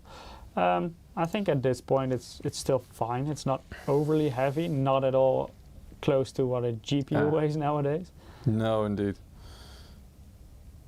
No, so I wouldn't worry about it too much at this point. I'll pull up the specs in a moment, but I think the weight actually it's not very heavy, so that's not really a concern indeed. There, that should fix it. Here we go. Okay, now we can just go to the full screen capture if you want. That should work. Let me see. Of the PC. So that's here. Yeah, no, not that. Take away yeah, this you one. can do that. Wait. This one? There we go. Yes. There we go. See. So as you can see there, now it's it's situated in between the graphics card and the motherboard, and there's actually still plenty of space there. And that's what I meant. Here you go. Within those, in between those heat pipes, that's where the little screw is that with the quick or easy fix pin thing that you need to rotate. Oh, okay. It does need the on your side the app needs to be running, I guess, but maybe it couldn't find the connection. My app is running. Now it is. Yeah. Anyway, otherwise you get that thing on the screen. So yeah. Snip686 says depends on where the M.2 slot you want to use is. Yeah, but for this one I would always suggest to use a Gen 5 slot, so that's a fixed slot on the motherboard. Yep. In this case it's on top of the graphics card, but that does indeed differ per model. For example, on Ace and a Godlike it's positioned below the graphics card basically. Yeah. Okay, then we can switch back to, I believe, let's see, we can switch back to the PC. Yeah, we can. You can switch to the PC if you want. Okay, so now what I'm going to do is I'm going to show you a couple of benchmarks, and let's start off with. Actually, I'm going to also pull up HW info, but that's more to get like temperature readings because people wanted to see the temperatures as well. So within HW info, and this is like these are sensor readings, right? So this is what I think the controller is reporting. So let's see. So I have two. I'm not sure if you guys can see it clearly, but I have two SSDs in here. So this is the M480. There we go. M480 2 terabyte. This is the drive that I'm using as a Windows drive. So this is the Gen 4 SSD, and then we have the M570 Pro 2 terabyte. This is the Gen 5. So I'm going to pull up both of the temperatures. And by the way, you can see that the drive remaining live. Maybe you guys can see it here, but on the M480 is 86%, because that drive has been used to test and you know, read and write the hell out of. So yeah, that one has been abused quite a bit. So, oh wait, oh, I thought that was gonna stay on top, but I guess not. Okay, so I've got the temperatures here. Just making sure I know which one is which, sorry. So, okay, so this one is the Gen 5, and this one is the Gen 4. So, bottom one is the Gen 4. Let's open a test then. So let's do some Crystal Disk Mark. This is a program that I think a lot of people will know. Pretty much every reviewer uses this as well. I'm just going to do a quick pass. I mean, we could do like an endurance test, but that would take way too long. So this is just to get some idea of the speeds. So this is the Gen 4 drive first, the M480, 2 terabyte. OptionX asking, is Gen 5 motherboard expensive? Depends on the model, but in general, Gen 5 motherboards are a bit more expensive than Gen 4 motherboards, because you need higher quality PCBs, etc. for it. Yeah. So the more entry-level models tend to be limited to Gen 4, whereas higher-end models often have Gen 5 capabilities. Robo LaRuis is saying a 2 terabyte for a Windows drive. Yeah, I think nowadays it's relatively common. Basically, well, I mean, you could do with less if it's only Windows, but it's like, also depends how many we wanted SSDs to have a comparison between 2 terabyte drives, and so Gen 4 versus Gen 5. And it's kind of like what NRT Antiquitera is saying. It's basically what we had lying around, so why not? I mean, you can use whatever for it. And Vincity is asking, can you show me that plushie on the couch? Yes, I can. Look, here it is. Hello. Yes. Okay, so the read speeds are already showing. So as you can see, it's quite close to 7,000, which is the rated speed of the M480 SSD. And so the top one, I mean, when the test is done, it will show you on the left side as well what every test is, because they are slightly different. Write speed also quite close to the rated maximum, which I believe is 68,000 write. 68,000? Sorry, 6,800. Yeah. That's like Gen 69. That would be like slightly in the future. Yeah. But as you can see, it's quite close to what it should be. Now, at the bottom, you can see that the temperature is going up a little bit. And so this is actually an SSD. So the M480 is in there, and it's just a bare SSD connected, and then with, I believe, a motherboard heatsink on top of it. Yeah, so M.2 Shield FROZR on there. Exactly. Well, test is done. And I mean, this was a quick test, so if it would run for quite a bit longer, you know, temperatures could potentially still rise. There's not a whole lot of airflow. It's just an open test bench, right? So there's no air blowing over it. So also keep that in mind. In a well designed case, let's say, there should be like a constant airflow moving through it as well, which would probably make it a little bit better. Anyway, so the max temperature it reached was about 52 degrees during that time. And the speeds are, well, as you would expect. Now, the first two are sequential, meaning it's basically trying to do a lot of the same stuff at the same time and moving big chunks of data, which is what happens if you have like a big file transfer, let's say. That's like a scenario where that would happen. I want to copy like a big video file from one drive to another. Yeah, like if you're a video editor and you have like 8K unedited raw footage and it's, I don't know how many terabytes or gigabytes, terabytes, that's basically what would be something like this. The bottom two results are what are called random read and writes. So basically picking out files here and there, which is kind of more representative of everyday use. You know, if you're booting up games or opening applications left and right, basically you're taking random files from here and there. And so that's basically the speeds that you're going to see with random read and writes. And so the drive has to do a little bit more digging to get to the files or to write them away, because it needs to do it in separate places, let's say. And it's not like, massive work. But these numbers, the sequentials, are the ones that are always communicated because they are big numbers, so they look impressive. So yeah, these numbers are quite close to the rated maximum of Gen 4, right? So that's nice, meaning it's working as intended. Now let's do a result. I'm not sure. Maybe we can do like a screenshot of this. Was it snipping tool? Just so that we can put them side by side in a minute. Here we go. See, good question in the chat, Peter. Okay, yeah. Marcus Aurelius is asking, M480, why is that one named M570 and not M580? Sorry, I didn't get... Oh, why is this one named... well, because it leaves room for an M580.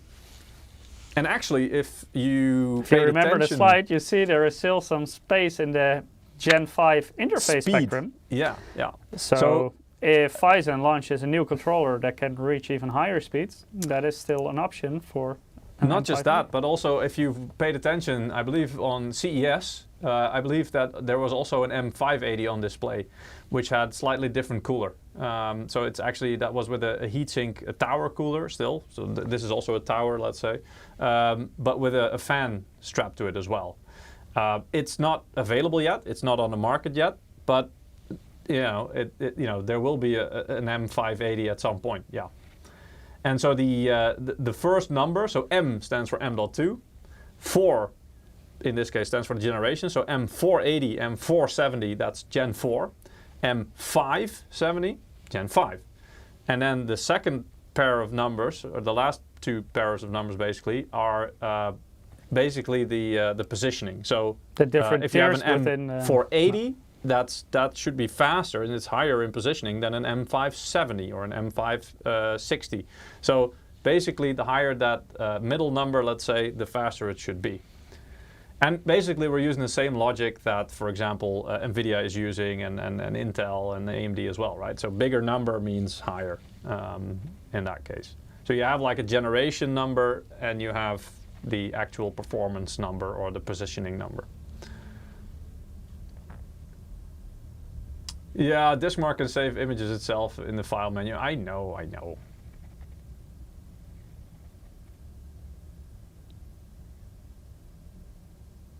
So now we can also see the temperatures yes. go up a little bit because it's being loaded, yeah, of course, so by while the this test is running indeed, I mean, remember that the Gen 4 M480 drive had 52 degrees in total, and that was during the writing. This is also now in the writing phase, and as you can see, the max temperature, I'm not sure if you can see it clearly, but 49 degrees.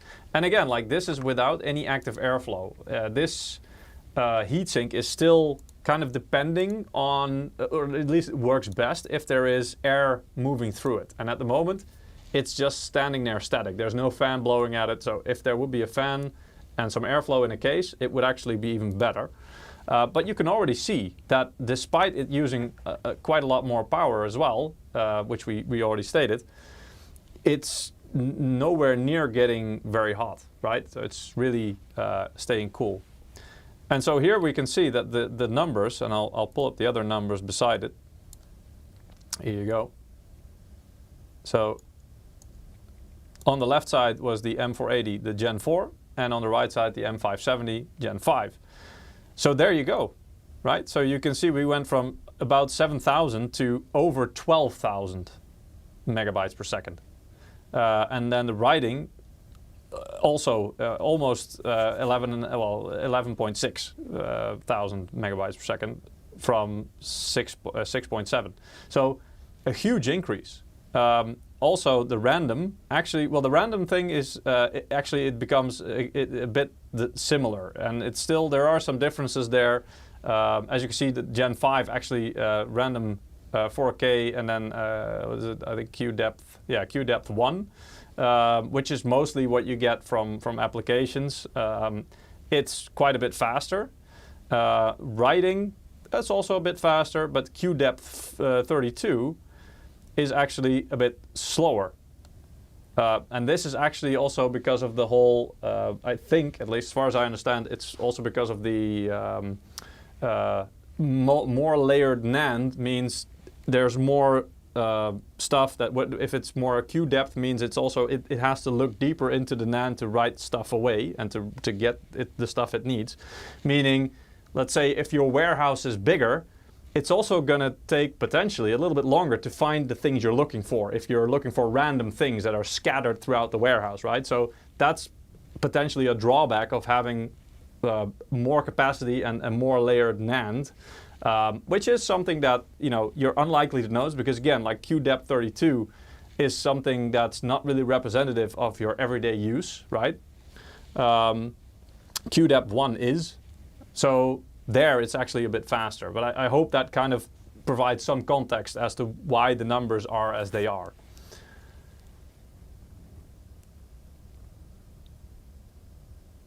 Peter. So the SSD is a Canon. Both values and temperatures are normal. Yeah, it is. It's a Canon indeed. Like it's.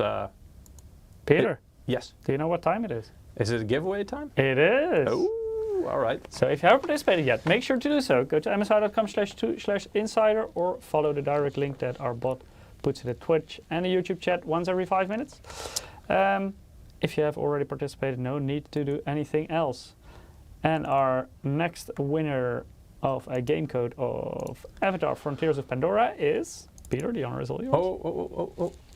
Veritable Hero! Congratulations! You also won a game code. You for get to play Avatar. a Veritable Hero in that game. So please keep an eye out in the mailbox. We'll email the code to you in the coming days with some instructions on how to redeem it. Congrats! Cool. And if you haven't participated, then make sure to do so because we still have more drawings throughout this stream. How to sign up for giveaways? The Green Garage is asking. Well, every 5 minutes in the chat on Twitch where you are watching, our bot is posting the link, a Gleam link. So if you scroll up, I'm not sure if you see a history of the chat, but yeah, every few minutes, every 5 minutes, the Gleam link is being posted there. Just go there, sign up, and do all you can or want to do, and then you have a good chance of winning. In the meantime, we're going to continue with the second benchmark, which is going to be the 3D Mark storage benchmark. That's going to take a little bit longer to run. And what that does is it will try to... Oh, actually, I don't know which one I'm running it on right now. Wait, that was a bit too fast. I'm not sure if I can cancel it still. You were too fast for the SSD? Well, the thing is, like, I went to the benchmark in the wrong place. I didn't mean to start running it instantaneously. I meant to go into the options menu first because there it lets you. There we go. Maybe we could cancel it. It lets you select which SSD, which device you want to run it on. So anyway, but what this does is it will simulate basically more like gaming scenarios because there's. Like most games don't use or aren't able to utilize the full potential of these SSDs, of the speeds of these SSDs yet. Now there are some games that, for example, Forspoken, that are using things like DirectStorage.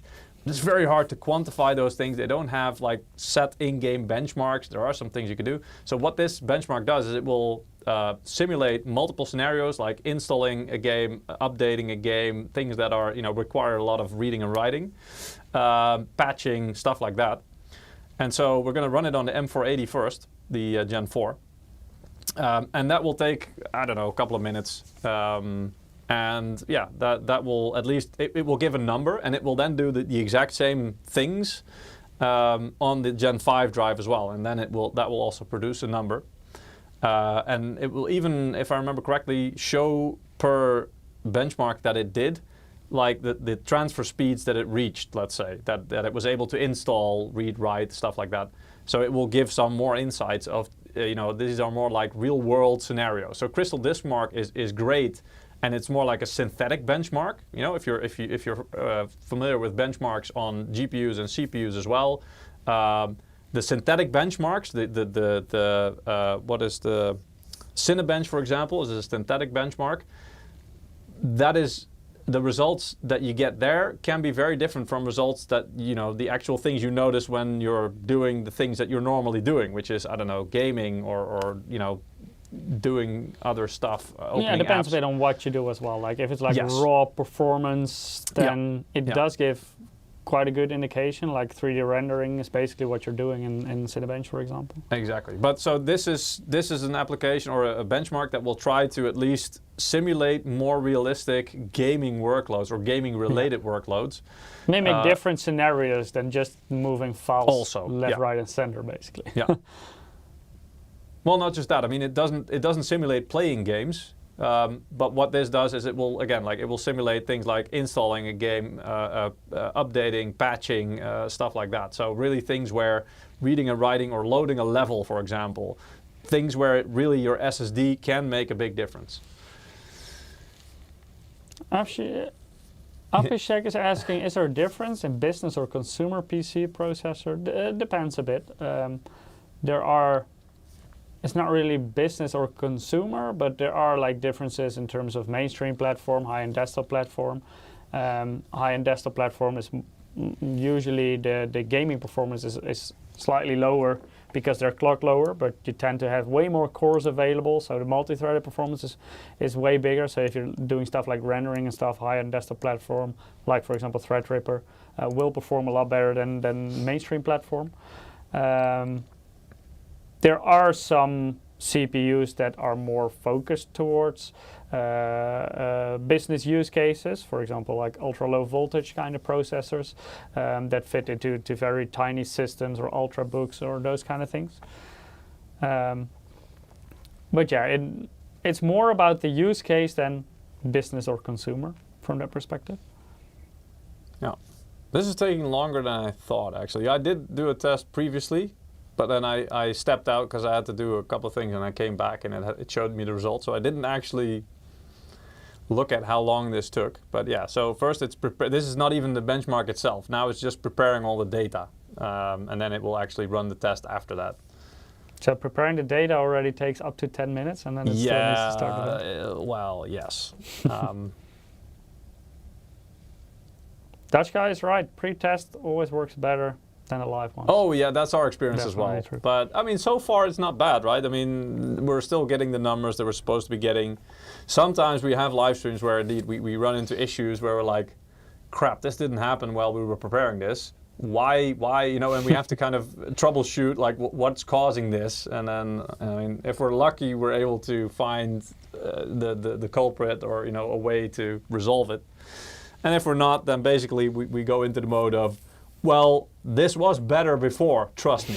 I mean... NRT says never work with children, animals, or tech live. Well, sometimes I feel like I work with all three of them. Yes, yeah, we're juggling all three in our job sometimes. Yeah, true. But yeah, now it's actually doing, so actually you can see here what it's doing now is loading Battlefield 5 from launch to the main menu. So that's what it's simulating. And I mean, we're not seeing it do that actually, but it is telling us that that is the test, the simulation that it's running, the scenario. And so it will do that in 3 loops basically. So it will do that 3 times. And that's one of the 7 tests it does. So then after that, there will be 6 more different scenarios that it will do as well. So now it's loading Battlefield. By any chance, Eric create this benchmark? No. I'm pretty sure he didn't. He's actually, usually when Battlefield is involved, he is involved. But he's hooked to Palworld now, right? That's that's true. Last thing he I played heard. it first on the stream. We did the live stream with 8700G, the APU. Yeah. And he played a bit of Palworld there, and now he's addicted. He's hooked. Yeah. Actually, I think it works like this. So it does the 7 tests in a row, and then it does the second loop, and so it does the 7 tests again. Because I just noticed that it goes to test 2 now out of 7, and so the second test is loading Call of Duty Black Ops 4 from launch to the main menu. So it's basically just saying, okay, so you start up the game, and you know, how long does that take to kind of load all the assets and then get to the main menu, let's say. Yeah, the third one now is Overwatch. Yeah. That one should be quite quick, right? I think Overwatch wasn't that like heavy. It's a competitive game, right? So you'd expect that to be fast and optimized, but maps are usually smaller than Battlefield maps, for example. Yeah. But overall, it also needs to run on a lot more PCs, right? Like competitive titles are usually designed to be, you know, quite compatible with older PCs and. Oh, here we go, the second one, the fourth one, copying the Steam folder for Counter-Strike Global Offensive. That doesn't exist anymore, that game. It's now Counter-Strike 2. From an external SSD to the system drive. Right, so it's basically simulating copying all the data from one drive to another, or from an external SSD to... It kind of answers Horizon's question on YouTube chat. Do you have all those games on your PC, or 3D Mark has like files of those games that it's loading? Yes. How does that work? Yeah. It's the latter. The second one. Yeah. I don't have any games installed on here. No. Actually, Global Offensive you cannot even install anymore because it will by default be Counter-Strike 2 now if you install Counter-Strike. Yeah, yeah. No, this is indeed part of the benchmark. So they got all this data, let's say, and they basically put it on there and then like use it now as a test. Yeah. And they cannot change it either. Ideally, they shouldn't change it, even though that's why I made a joke. Yeah, Global Offensive doesn't exist anymore. Now it's Counter-Strike 2. If they were to update that, it would mean that all the test results that they did with the old like Counter-Strike Global Offensive data is then invalid because it cannot be compared anymore. So you have to stay, you know, with the same. Yeah, you have to stay consistent. It has to be the exact same package, the exact same size and stuff like that. The exact same number of actions and files that it needs to go through. Otherwise, you're not comparing the same.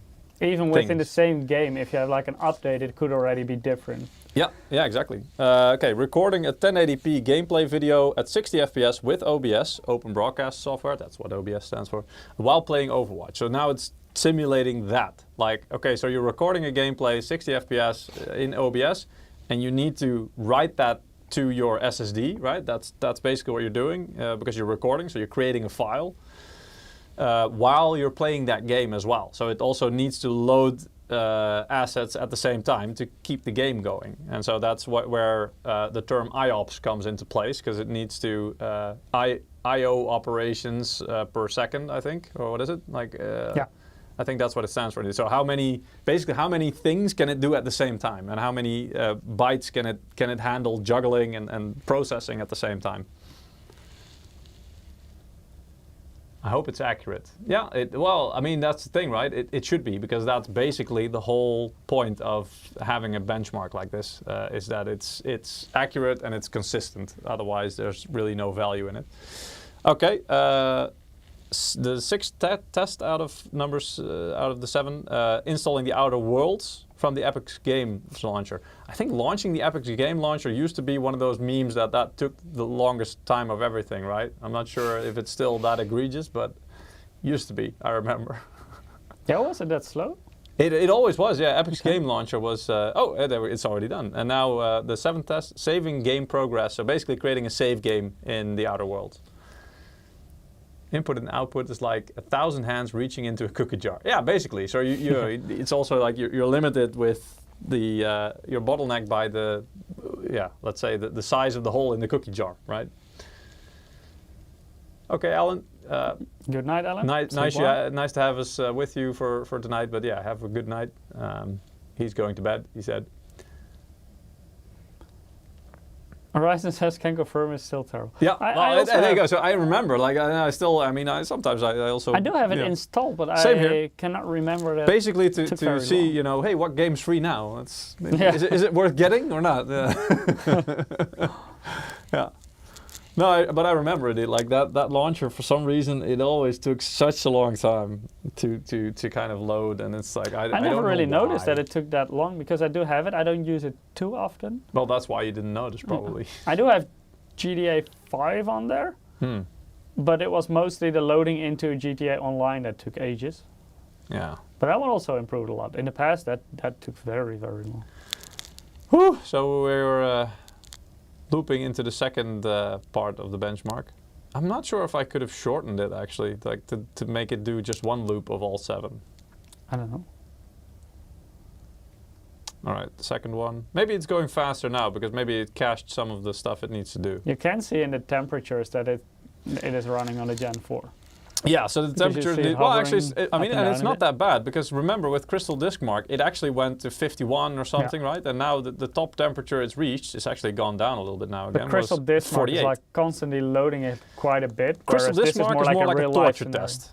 And that's also the difference, and you see this with CPUs and GPUs as well. When you have like a torture test or a synthetic benchmark, that will really try to max out what that part can handle. So for CPUs, like Prime 95, exactly, or for GPUs, Furmark, something like that. Yeah, like really what you know, and that's just stressing it to the max. Yeah. And Furmark is even not, you know, trying to extract performance out of it. Prime 95, I'm not sure, But basically, at least Prime 95 you can configure what you want to do. Yeah. But like FurMark is really configured to maximize power draw, not performance, but power draw. You can do the same in Prime 95. You can set it.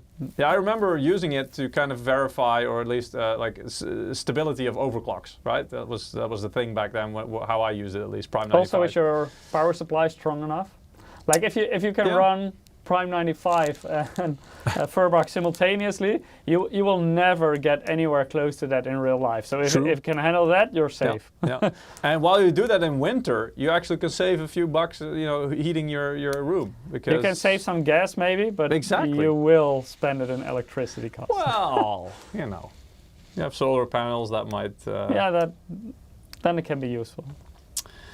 Horizon is asking, have you guys tested Optane when it was still a thing? Any memories of how well it performed? Yeah, we did. That was actually, indeed, when M.2 started becoming a thing, Optane was right there with it. Intel Optane, right? It was an Intel thing, so we have to say that.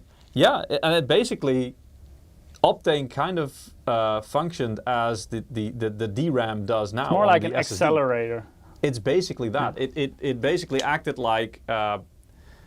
correct me if I'm wrong here, Mike, but what I remember of Intel Optane was also that it was like a DRAM cache, which would kind of help to accelerate data that you had on a traditional mechanical hard drive, for example, so that it would cache certain files that you use often. Yeah, often, let's say, like a game that you often play or an application you would start quite often.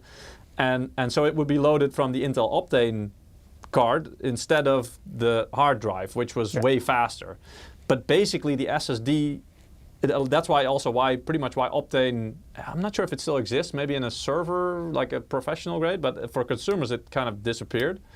Because the SSDs caught up and just became so fast that they could pretty much do all of that. Fast and more affordable. Exactly, that's also the faster thing. and more affordable. A lot of people, they just moved from hard drives to SSDs, and nowadays if people build a new PC, it's not very common anymore to still use a hard drive in there. Yeah, so it was basically like a step in between, but we've pretty much outgrown it by now, that it no longer makes sense, at least for the consumer market. Again, like I'm not sure if it for the professional market. I'm also not sure if they still have anything for... for some applications, maybe it could still make sense. Enterprise. But yeah, it's a completely different market, so yeah. But I believe they scrapped it indeed in the end. Q depth 32 is still best with Optane. Yeah, maybe, because then you need the more cache you have, the larger cache you have, it probably benefits the most from if you have like a Q depth, a higher Q depth.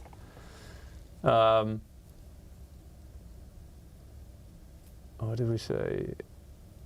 But we were talking about that earlier, because I mean, when preparing a live stream like this, I mean, we also look back at do you remember? I mean, I was here when the first M.2s came around, and I remember the refresh of, was it Z86 or 87 to 97? Z97, yeah, that's kind of when. And basically the only thing, because I remember the only real difference there, because I heard people discussing about it, like, but what did they change? Like, what is the difference? Is there any big, like, basically one has M.2, the other doesn't. That's basically it.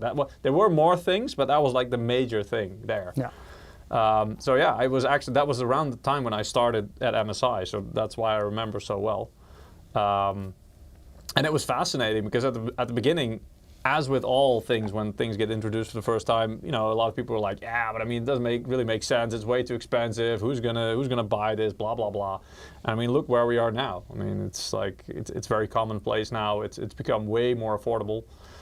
Yeah, my main M.2 drive is just 41 degrees, just sat there doing nothing. I'm going to go out on a limb here, GigaRam, and say it's probably in your PC, and so it's basically your ambient temperature stuck to your motherboard, and that might be why it's 41 degrees. I would hope it's not the ambient temperature. Well, no, but I mean, like, it's being heated up ambient, like in an ambient way as well. In like some graphics regions, card, it's a CPU cooler is giving off heat, and so probably, and then it produces a little bit of its own heat as well. Yeah. So yeah, but 41 degrees, it's like, that's nothing really. That's perfectly fine. Yeah. Just for comparison, our graphics cards, the fans usually don't start spinning until it reaches like 60, I believe. 50, 60, something like that. Yeah, that's common. So yeah, 41 is, it sounds a lot. Like if it's 41 degrees outside, you call it a hot day. But for... Depends on the region. For electronics, yes, very hot. that's like comfy. Like 41 degrees, that's like comfy. That's nice. That's good. Has random read and write even improved since Gen 3 SSDs? Depends on the queue depth, I think, because what we saw as well is that at a shallow queue depth, or a queue depth of 1, let's say, yeah, even Gen 5 compared to Gen 4 was faster. But if you have a queue depth of 32, I'm not sure, because also then depends on the model, and yeah. Like the sequential speed matters a lot more, because that basically maxes out the interface. So that's where you're going to see the biggest leaps in terms of performance when transferring from Gen 3 to Gen 4 to Gen 5. Yeah. Because basically once it maxes out the interface, that's where your cap is. If you want to go faster with the sequential speeds, you need to have a newer generation of PCI Express, because you need the higher throughput for it. Yeah. Oh, we saw a bit of a spike. There we go, 51. It reached 51 degrees just there, the Gen 4 SSD. But this is taking a long time, so it's making me reconsider doing this test for the Gen 5. I have to do it, otherwise we can't compare it, but damn, I kind of hoped it was faster. Maybe so we can. So maybe we can make an it extremely fast Gen 5 SSD. You're still complaining about the speed? Actually, that would be interesting. Like, how long does it take to complete the test? Because I'm not sure if it will be. You'd think it would be faster on the Gen 5, right? If it goes faster. Yeah, I would guess so. So that's just. I mean, we're struggling through this one with the Gen 4. Just imagine doing this test with a mechanical hard drive. You'd need to leave it on overnight. Jeez. Horizontal says, I mean, if Gen 5 is faster, and test should complete faster. Yeah, well, that's what I'm thinking as well. That's what I'm hoping for. Like with Cinebench, you see that very clearly.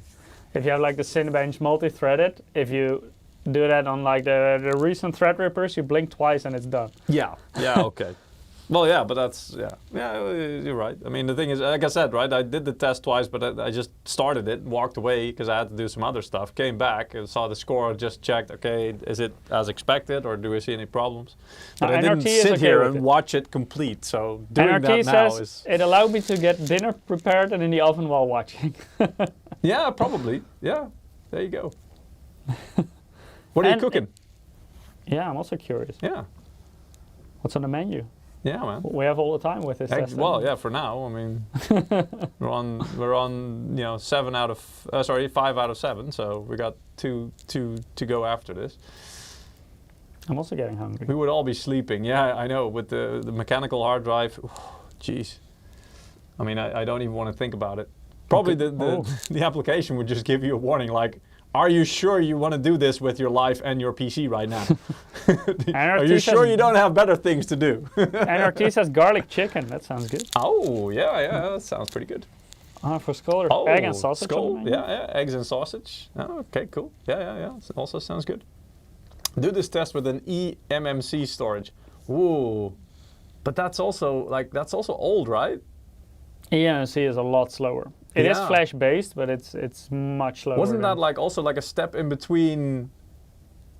It is like a cheaper, slower option of flash memory. So like in cheaper phones, you would see it. Handheld gaming devices, in certain situations, the cheaper options could have eMMC.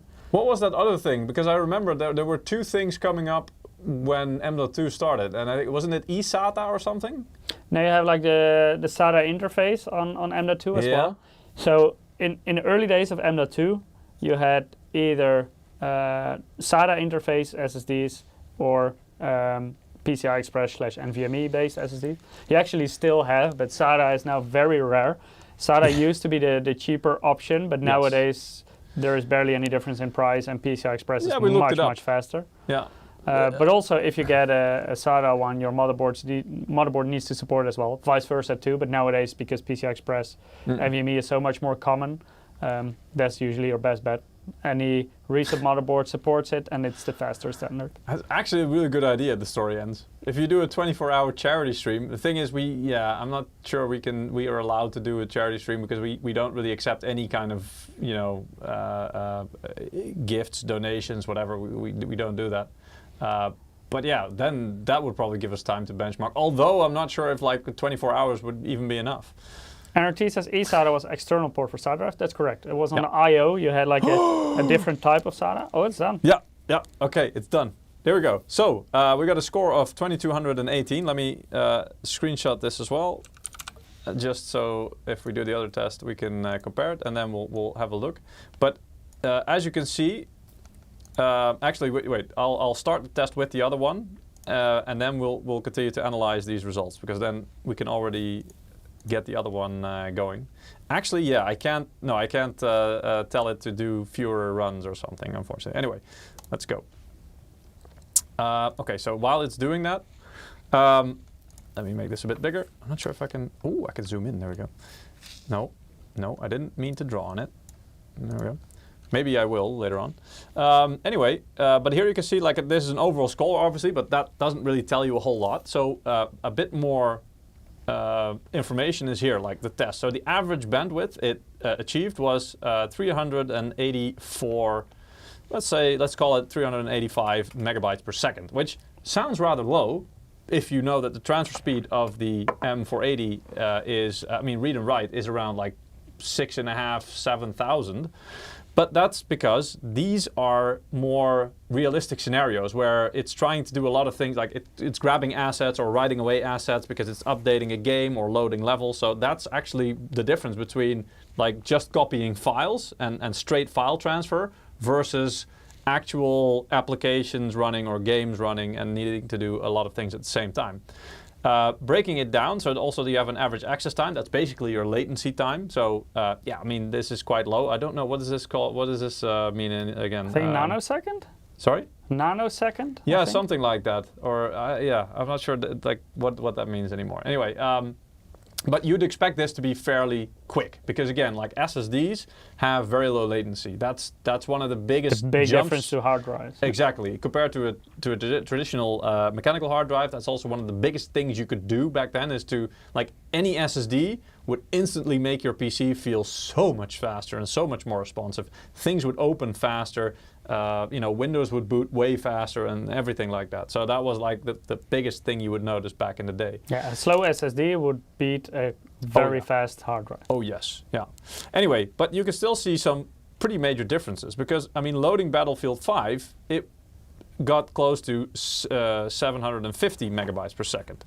Loading Call of Duty Black Ops 4, that was almost 650, so that was quite a bit slower. Loading Overwatch was even slower because I'm guessing it's a lot more and smaller files it needed to load.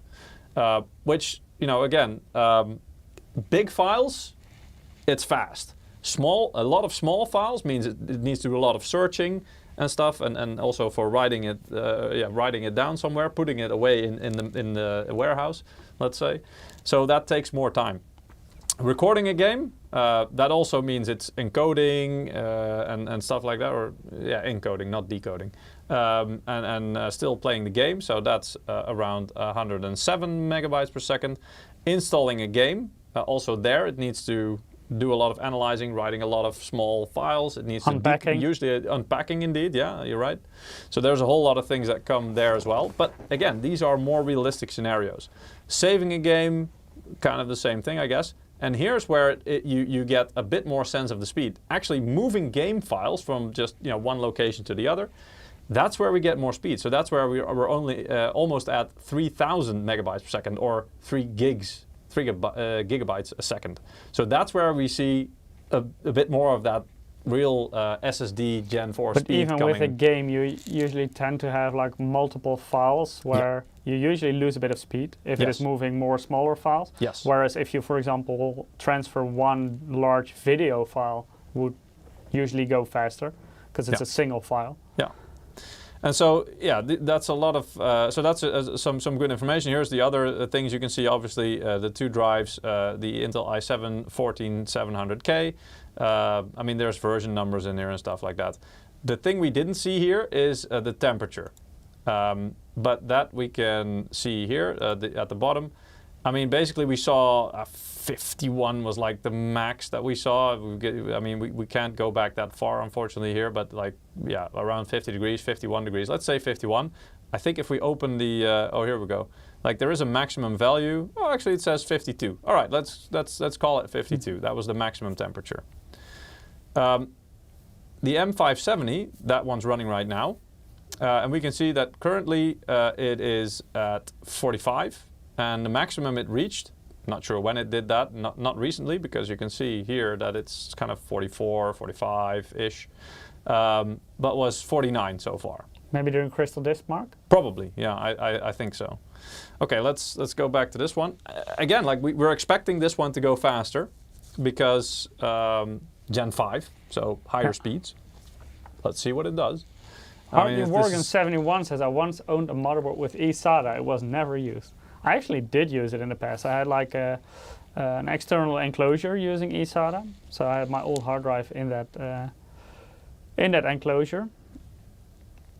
Skull E also says, I still use eSATA for external backup. Yeah. But do you still have eSATA on your motherboard?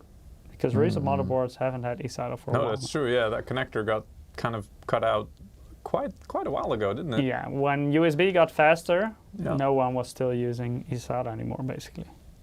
Yeah, because again, like it didn't make sense. If USB is fast enough, then yeah. Do you also still remember mSATA, actually, Peter? Yeah. Although I'm not sure. I mean, was that around the same time? That was like right before M.2 became a thing. Oh, that might be actually what I was thinking of. Okay, because you had because there was like a thing, and then people were like, "Oh, you need to test this, and you need to, you know," we basically they were saying like, "You need to spread the word because this is faster." And yeah, it was. I think it was faster. No, it was not faster because it was still SATA interface, but it was also one that you plugged into your motherboard. Then that might have been it. Then it basically was it didn't offer any benefits other than you could plug it into your motherboard. Yeah, and also I, for example, had a notebook using mSATA. For that, it was quite convenient because, of course, the 2.5-inch SSD is big. Yeah. So for that, it was very nice. Yeah, yeah. But I mean, if it, that's why probably that didn't really take off back in the day because it was just basically like, well, it's a fork of SATA SSD, so the speed remains the same, but interface still the same. Exactly. I think for notebooks it did take off quite a bit until M.2 was introduced, of course, because M.2 could also do PCI Express, so it was faster. Yes. But I think it was for notebooks it was very convenient to have it in a much smaller form factor. True. We were never really responsible for notebooks, so that's probably why we didn't see that much of it. But I do remember, having some people having a discussion here as well. I think there was Martijn back then still. Who was responsible for motherboards for us, and I remember also just basically having them discussing with HQ with headquarters about like, well, there's really no point because they already knew that M.2 was coming and like that was the next big thing there. So they were basically saying, well, we can do this, but do you really want to put that much effort and time into something that isn't really going to last a long time and is going to be replaced really fast by M.2 anyway? I think that was also very much the case with U.2. So U.2 was more like the physical, like with M.2 you straight on plug in the SSD into your motherboard. With U.2 it's more similar to SATA, so you have a cable from your motherboard to an SSD in an enclosure, but it uses U.2, so it can use the PCI Express interface.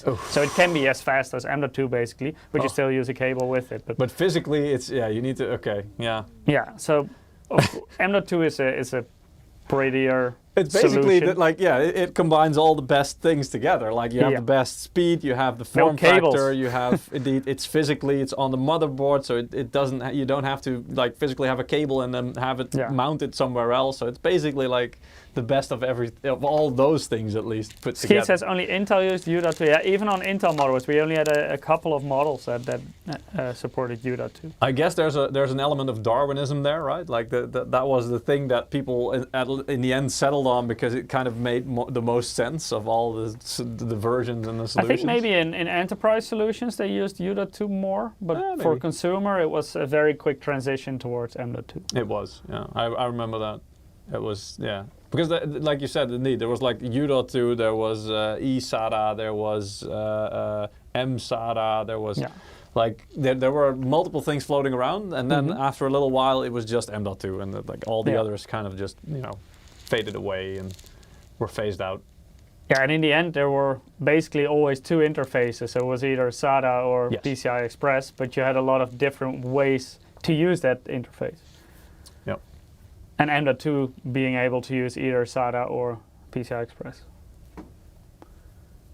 M.2 can be wonky with external drives in Windows 11. I have no experience with that, I have to say. Well, it depends very much on the controller of the external enclosure you're using as well. Yeah. I've also been using external enclosures where you can put in an M.2 drive that work perfectly fine. Well, there's, I guess, indeed, I mean, you introduce multiple steps in between where potentially it can cause issues. So yeah, the enclosure, the connector, the USB connection if you're using an external drive. Yeah, there's just more steps in between. And there are also different enclosures. Some only support 5 gigabit per second, or it's going to do 10 or even 20. Yeah. By the way, while the test runs, and I hope this won't affect it, but maybe we can also look at the results, or sorry, the specs of the... Peter casually destroying the benchmark results. Yeah, well, I'll risk it for a biscuit, right? Let's see. So as you can see, we have multiple versions, two versions basically of the M570. So we have one with the, let's say, traditional heatsink, the smaller one. Though that one is more limited in speed. That one can only go up to 10,000 megabytes per second. Only? Well, if you compare it to the M570 with the FROZR heatsink, that's 12,400. So that's significantly faster. Anyway, if you want to know more, the data sheet, which is on our website, you can always go to specifications. There you find the data sheet. For our SSDs, they are different per capacity because physically there are some differences. While they all use the same controller, obviously when using different capacities means physically you will have more or fewer chips, NAND chips on the drive, and also the DRAM cache is bigger or smaller, basically scaling with the total capacity of the drive. So 4 terabyte drive has 8 gigs of LPDDR4 DRAM cache. 2 terabytes has 4 gigabytes of cache, and then 1 terabyte has 2 gigabytes of cache. Can you open up the slides again, Peter? Which one? The one that shows the SSD on a PCB level without the cooler? Right. Let me see if I can do that. Again, like I'm trying not to do too much at the same time to mess with the results. You mean this one? Yes, this one. Do you know if the 4 terabyte model occupies this one? That part, yeah. No, because I think this is the other side of the DRAM. So I think what they've done then is instead of, this is the 2 terabyte model, let's say, so probably this is like 512 gigs. This is 512 gigs, 4 times 512. And so 4 terabyte, probably each of these 4 modules will be 1 terabyte worth of storage. Yeah, but the DRAM also doubles from 4 gigabyte to 8 gigabyte. Oh, you mean like there's an extra DRAM module in? If there is a second chip. That could be. I'm not sure if there's DRAM modules that basically are just double the size. Not sure. It could be, but I'm not sure. Yeah. So we would have to check physically. I don't have any pictures of that on PCB level, I don't think. Yeah, because this is specifically the 2 terabyte model. Yes, correct. Yeah.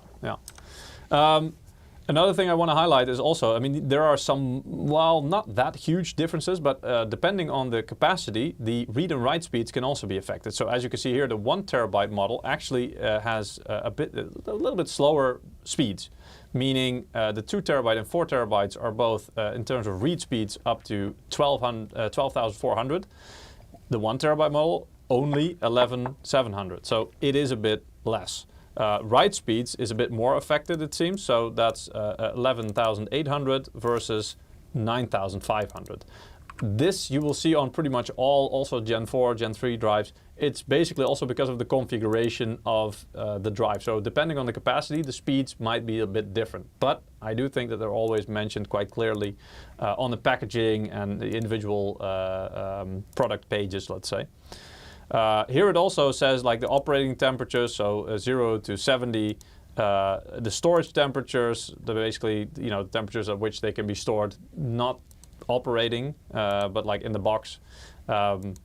I mean, still 70 degrees. We've seen tests where they reach 80 degrees, not our product, but in general, like these controllers and stuff like that. That's still fine. It will start to throttle after a certain point. Will the heatsink be sold separately? No, it's actually, especially Gen 5, it is sold as a package. It's pre-installed.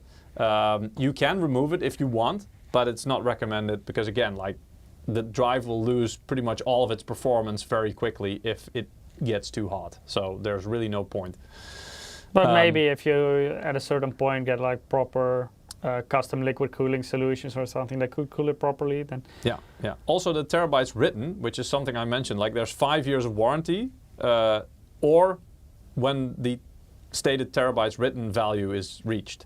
Also that is different per capacity. So for the 4 terabyte version, it's 3000 terabytes written. The 2 terabyte version, it's 1400, and the 1 terabyte version, it's 700. So basically that also follows the logic of a smaller drive. We expect, you know, less intensive or less data being thrown around, let's say, right? Because it's, again, like a bigger drive, we expect there's more data going there because it's bigger, so it houses more data, which also means probably if we are going to move data around, it's going to be more. You right? basically stress the NAND more as well. Yes, yeah.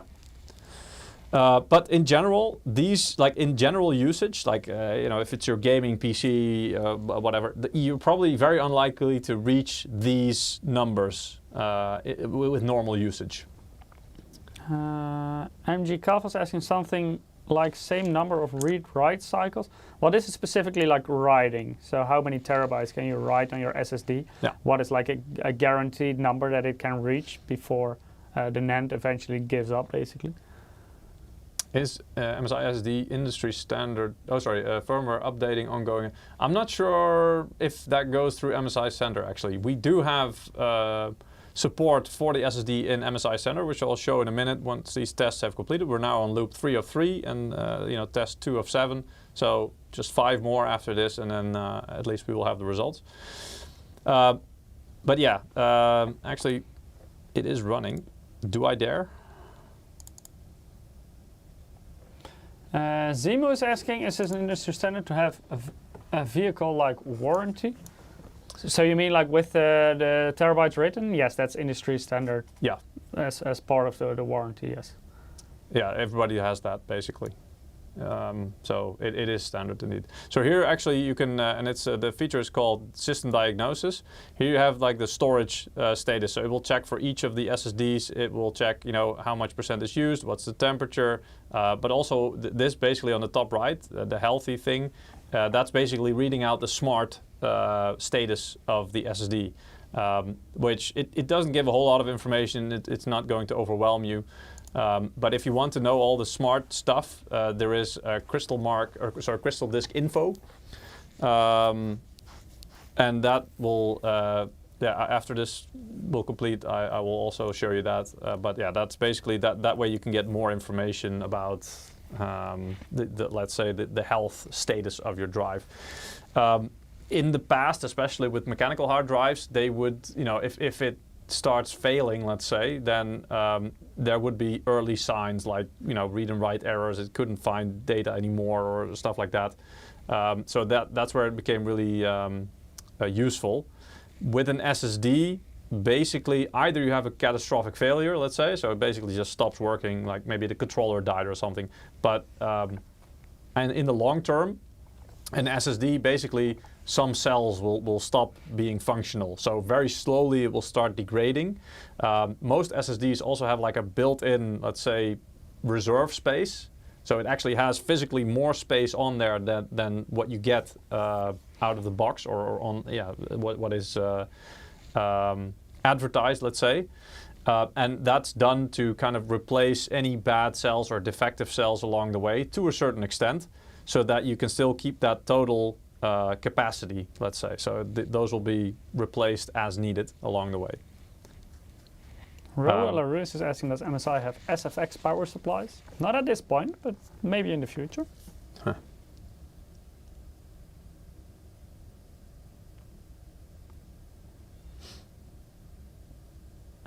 Zentix is saying, will be awesome to just get the heatsink to swap out the stock MSI Edge ITX heatsink.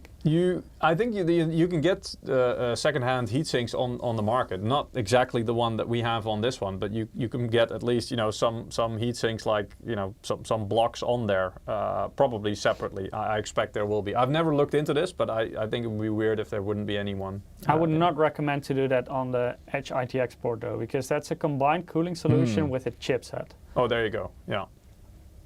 So I would definitely suggest to stick to the official cooling solution on that one. How's the temperature doing? That's a good question, actually. Let me see. Well, this is the drive here, the top one. So we can see basically 48. And still, the maximum temperature it reached ever today during any of the benchmarks was 49. So it's kind of like at 47, 48, quite steadily. Nice and low. Yeah, it is. Yeah, that is barely tickling it. And again, like, this isn't a torture test, right? These are, because this is like this is more like a real world scenario. Exactly. Kind of And just like with graphics cards and CPUs, a torture test is going to push those components way higher up in temperature than playing a game would typically do, because a game is basically using the resources, but it's more like spiky, right? Or in terms of a CPU, it's probably not even using all the cores, meaning there are some cores that are getting hot, yes, but other cores are not really doing any work. So, in total, it's not quite as demanding. So we have the results here. Score. Yeah, so 5,000, and the score of the Gen 4 was 2,200, as you can see. So it's more than double. Difference. Even though you were annoying the system all the time. Yeah, exactly. And probably that impacted it, because actually this score is slightly lower than what I saw previous to the live stream. It was at like 51, almost 52, I believe. So it probably influenced it a little bit. But also looking at the bandwidth, we realized, so on average, it's more than double, right? So 863 versus 385. So loading Battlefield, look at that. That's more than double. Loading Call of Duty Black Ops, also more than double. Overwatch, a little bit less than double, but still. Recording a game, wow, triple almost. No, it is triple, pretty much. That was way faster. Yes, it is triple. 3 times as fast, okay. Installing a game, that's at least 2.5 times as fast. Saving a game, that's a bit over 2 times as fast. And then moving a game, look at that. So we went from 3,000, which is already pretty fast, almost 3,000, to almost 5,000. Which is, again, it's not like the max, but again, like, you're dealing with multiple game files. So it's going to do something. But that's a huge difference, as you can see, right? So that's a really big difference there. Is it accurate temperature showing? Yes, but keep in mind, this is the temperature that the controller of the SSD is reporting. So there might be parts on the SSD or on the heatsink, individual parts, that might be hotter, but I doubt it, because the controller is usually the thing that gets the hottest. But yeah, it's not likely, but it only shows the controller, and it doesn't show the temperature of your DRAM or your NAND. No, indeed, yeah. So yeah. So even though it says drive temperature, it's specifically controller temperature. Yes, yeah, not the whole because that's thing. where it's located. Okay, I have 2 more tests I can do. Those are actually way faster. So what I've done is, on the M480, I put 2 files. One is a 13 gig recording of our Christmas special from last year. And I thought, like, that was the biggest file I could find offhand just on the director's PC there. And I thought, all right, let's just do that for a laugh and see how that goes. So you know, It's copying very that special. file, yeah, copying that file, and then where is my, wait, where is the other, here we go. So this is the D drive, that's the Gen 5 drive, right? So I'm just gonna put them side by side. And I'm just gonna install it, or sorry, copy it to this one, right? So pay attention. If you don't, if you blink, you might miss it, because here we go. This is 13 gigabytes, right? Yes. Ooh. Oh, it didn't do that before. That's interesting. Might be because the DRAM is still full because of all the tests I've been doing, but anyway, that was really fast. And on average, what I saw before, it was like 3 to 4 gigabytes per second. And that's more limited by the Gen 4 SSD that I'm actually going, there goes the cache overflow, probably, yeah. But that's actually, that's pretty much the max speed at which the Gen 4, because that's what's really limiting it. And then yeah, because the read speed of the Gen 4 is slower than the write speed of the Gen 5. Yes, a lot actually. Yeah. And also, I mean, just because I thought, well, that went way too fast, right? So what I also did, and it would probably go better if I would restart the PC, because then the DRAM might be not quite as full. But anyway, I took a game file of another PC, like the total folder, let's say. So these are a lot of files, and it's nearly 80 gigs of files. So that should take quite a bit longer, right? But let's see how that goes. And again, this is just like straight copying files. So here you can see it's like 3.5 gigabytes per second. Almost going to 4. Okay, 3.5 again, bouncing up and down a little bit. But that's 80 gigs worth, almost 80 gigs worth of data right there, and done. So, and again, like this is not even. With this speed, we could have done Ark Survival Evolved. I know. Yeah. Well, that would take a little bit longer, indeed. But we didn't have that installed, and it would take like half a day to download all that crap. But you get the point, right? So just this kind of like data transfer literally is really fast.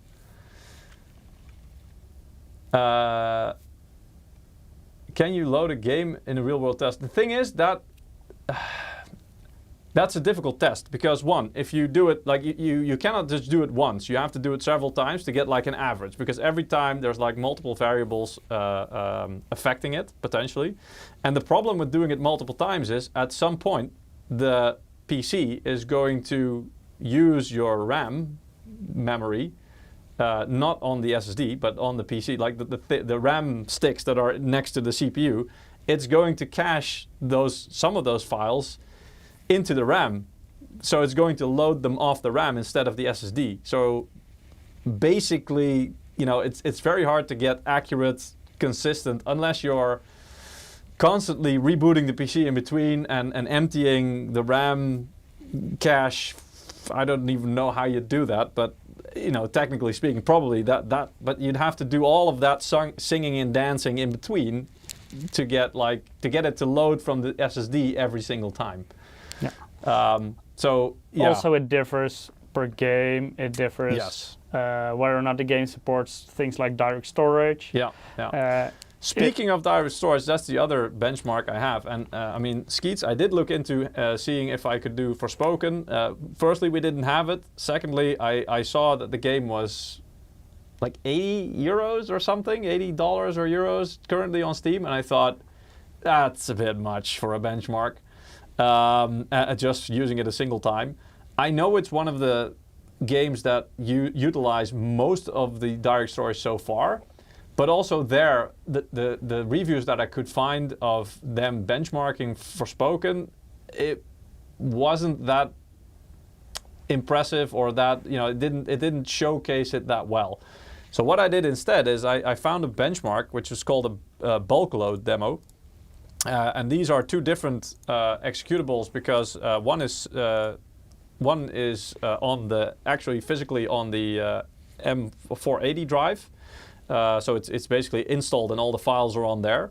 And the other one is on the Gen 5 drive. So I'll first do the one on the M480, and it will try to load like a whole package of assets through DirectStorage, avocados indeed in this case. And it will just show, okay, so it's 8.5 gigs loaded in 0.47 seconds. And it will just keep doing that on a loop as long as I keep this open. Until you have guacamole. Yeah, pretty much. But anyway, so that's the thing, right? But you can see it's, well, let's just say it's around half a second, right, on average. So it's going to load the same amount and the same assets all every time. And it will tell me, okay, so basically we loaded this amount of data in about half a second. And the transfer rate, the bandwidth used was around 16.5 gigabytes per second. Maya Kin says, missed opportunity for bananas. Well, Peter can introduce a banana there. I'm sorry, this was like a pre-compiled, so all credit goes to the person who pre-compiled this. Thank you, because that saved us a lot of work. But you have a banana, so if you hold it up, then... I could request that, but I'm not going to. And the thing is, like now, actually the GPU, the graphics card, is starting to spin up. Because now, obviously, what we're doing with DirectStorage is we're pushing a lot of data directly from the SSD to the graphics card to be decoded. That's also why G-deflate, that's the GPU decompression thing doing. That's the, what is it? DirectStorage basically also. So basically we're now bypassing the graphics card CPU is actually completely. doing something today. Sorry? So the graphics card is actually doing it something is, yeah, today. yeah, you're right, yeah. So now actually the graphics card is having to do a bit of work decoding and decompressing everything and then, you know, rendering it. But basically this is more a test of how fast is your drive able to push that data to the graphics card. And so, well, let's say it's around half a second, right? I think that's pretty much, sometimes just a little bit above, sometimes a little bit below, but on average it's about half a second. Right, so what happens if we do that exact same test on our Gen 5 drive? Well, it's about twice as fast. It takes about half the time. And you can see the bandwidth is around 30 gigabytes per second instead of 16. So yeah, 0.29 it is now. Maybe it will be, yeah, it was okay. The first run it had was actually a bit faster. So it's slightly less than twice as fast. Can you pull it down a little bit? How do you mean? Why? Yeah, because some of the stuff is being blocked. Where? By our logo. Yeah, that's better. If you like this. Pull it lower. Okay, sorry. Yeah. Oh, okay, sorry. So also the seconds. Yeah, Let me see. There you go. So at the top left, here you can see there's the seconds. What test is this? This is a pre-compiled DirectStorage test, which also known as a bulk load demo, that I downloaded just straight off of somebody on a forum that did the compiling. So all credit goes to them. And DirectStorage is basically the trick that is now used in certain games. Well, it's starting to be. I mean, Forspoken is one of the games that does it. It's only a handful of games at this and point. basically the thing behind DirectStorage is, you know, now that storage has become so fast, the CPU basically has become a bottleneck because all the assets, the game assets, are first being sent to the CPU. They're being decompressed, let's say, or unpacked, and then they're being sent to the GPU, the graphics card, for rendering and for, you know, putting them actually into frames and stuff like that. But because the storage has become so freaking fast, the CPU actually is becoming the limiting factor in some cases, and so the idea behind DirectStorage is that it will bypass the CPU and just send those assets directly to the graphics card, which is much faster at doing these kinds of workloads. And that's where the GPU decompression, the G-deflate comes in. So the CPU actually doesn't have to do this task that it's not quite as good at as the graphics card. So yeah, the CPU is no longer the bottleneck in that scenario. And so basically you solve one thing and you're making more use of basically three things there. One, the faster storage, because now you're able to send those files to the GPU for usage much faster, which means more use of the high transfer speeds. Secondly, you're also making more use of the bandwidth available in the PCIe lanes. So at least theoretically, that should become, it should use more of that. There you can also see the bandwidth, you know, almost 30 gigabytes per second. In current games, it gets nowhere near that. because it's just, it's limited by, again, like what they can push through the CPU. Seamus is saying just getting rid of middle management in real life. Pretty much, yeah, pretty much. Like saying, where is the bottleneck? Okay, how can we get around that? Literally, okay, that's direct storage, right? How can we cut out the bottleneck? And thirdly, it will also be it will also make more use of the graphics card, basically. And again, like it will use the graphics card where it makes more sense.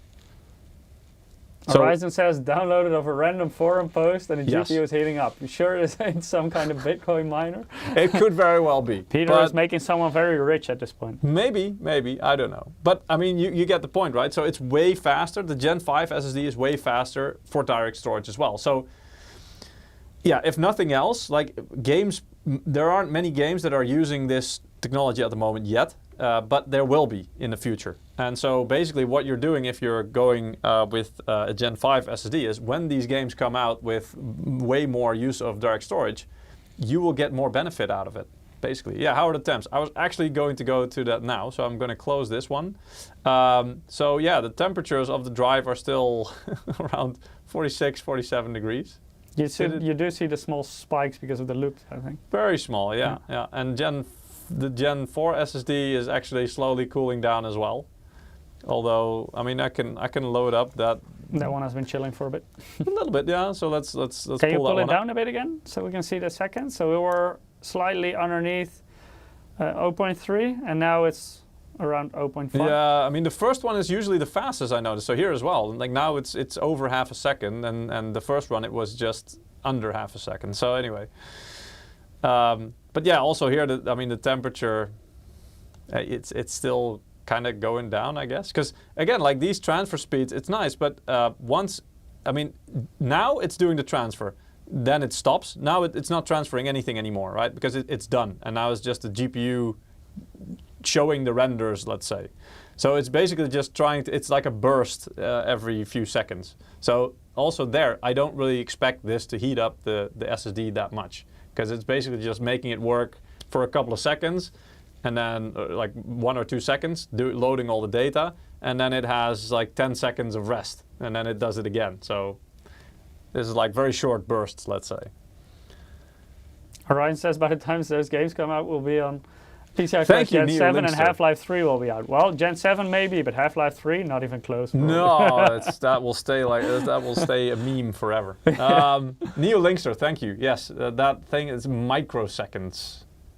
The little U with the line at the bottom. Peter. Yes. Can you please count for me until 10 microseconds? No. I don't think I can. But that pretty much concludes the benchmarks, and I would probably say that the stream as well. I mean, then let's maybe do one final giveaway. Yeah, let's maybe give away 2 codes because we did take a bit of time. Well, you can introduce next week's live stream, and it will be you and Eric. So I've heard. Yeah, we'll see how Market that and me goes. will both be gone, so that's. Yeah, well, that's true. Yeah. We'll see how that goes. But yeah, next week we're going to be playing Skull and Bones, and boy, have I been looking forward to this game because I loved Assassin's Creed Black Flag. I loved that game. So yeah, and I also played the open beta, so I'm not going to really give any, spoil it for you. But yeah, there was an open beta last weekend of Skull and Bones. I mean, yeah, again, like I'm not going to spoil anything. Join next week, and you'll see, you'll see how the game looks, how it plays. We'll try to give as much of a good account as possible, but it was really enjoyable. I have our last 2 winners of the giveaway. Nice. Avatar from Tears of Pandora. All right. The honor is all yours. Oh, okay. Well, Schnibs86, congratulations. I've seen Schnips in the chat. Congratulations. Yep. You also won a game code for Schnibbity Schnoody. Avatar coming from for Tears that of booty. Pandora. All right, and the other is Hoddle Hill. Hoddle Hill, congratulations. You also won a game code for Avatar from Tears of Pandora. All right. So congrats again to all the winners. Keep an eye out on your mailbox, and we'll email the codes to you. Exactly. In the coming days with some instructions on how to redeem it. All right. Okay, yeah. Guys, thank you so much for joining today. Thank you very much for joining indeed. We hope you found this both entertaining and informative. Let us know if you have any questions in the comments. And better luck next time, GigaRam. You call shenanigans, you didn't win again. Well, again, you know, next stream, there's more chance to win. So yeah, we hope to see everybody next week. Same place, same time. Goodbye. Bye-bye. Take care.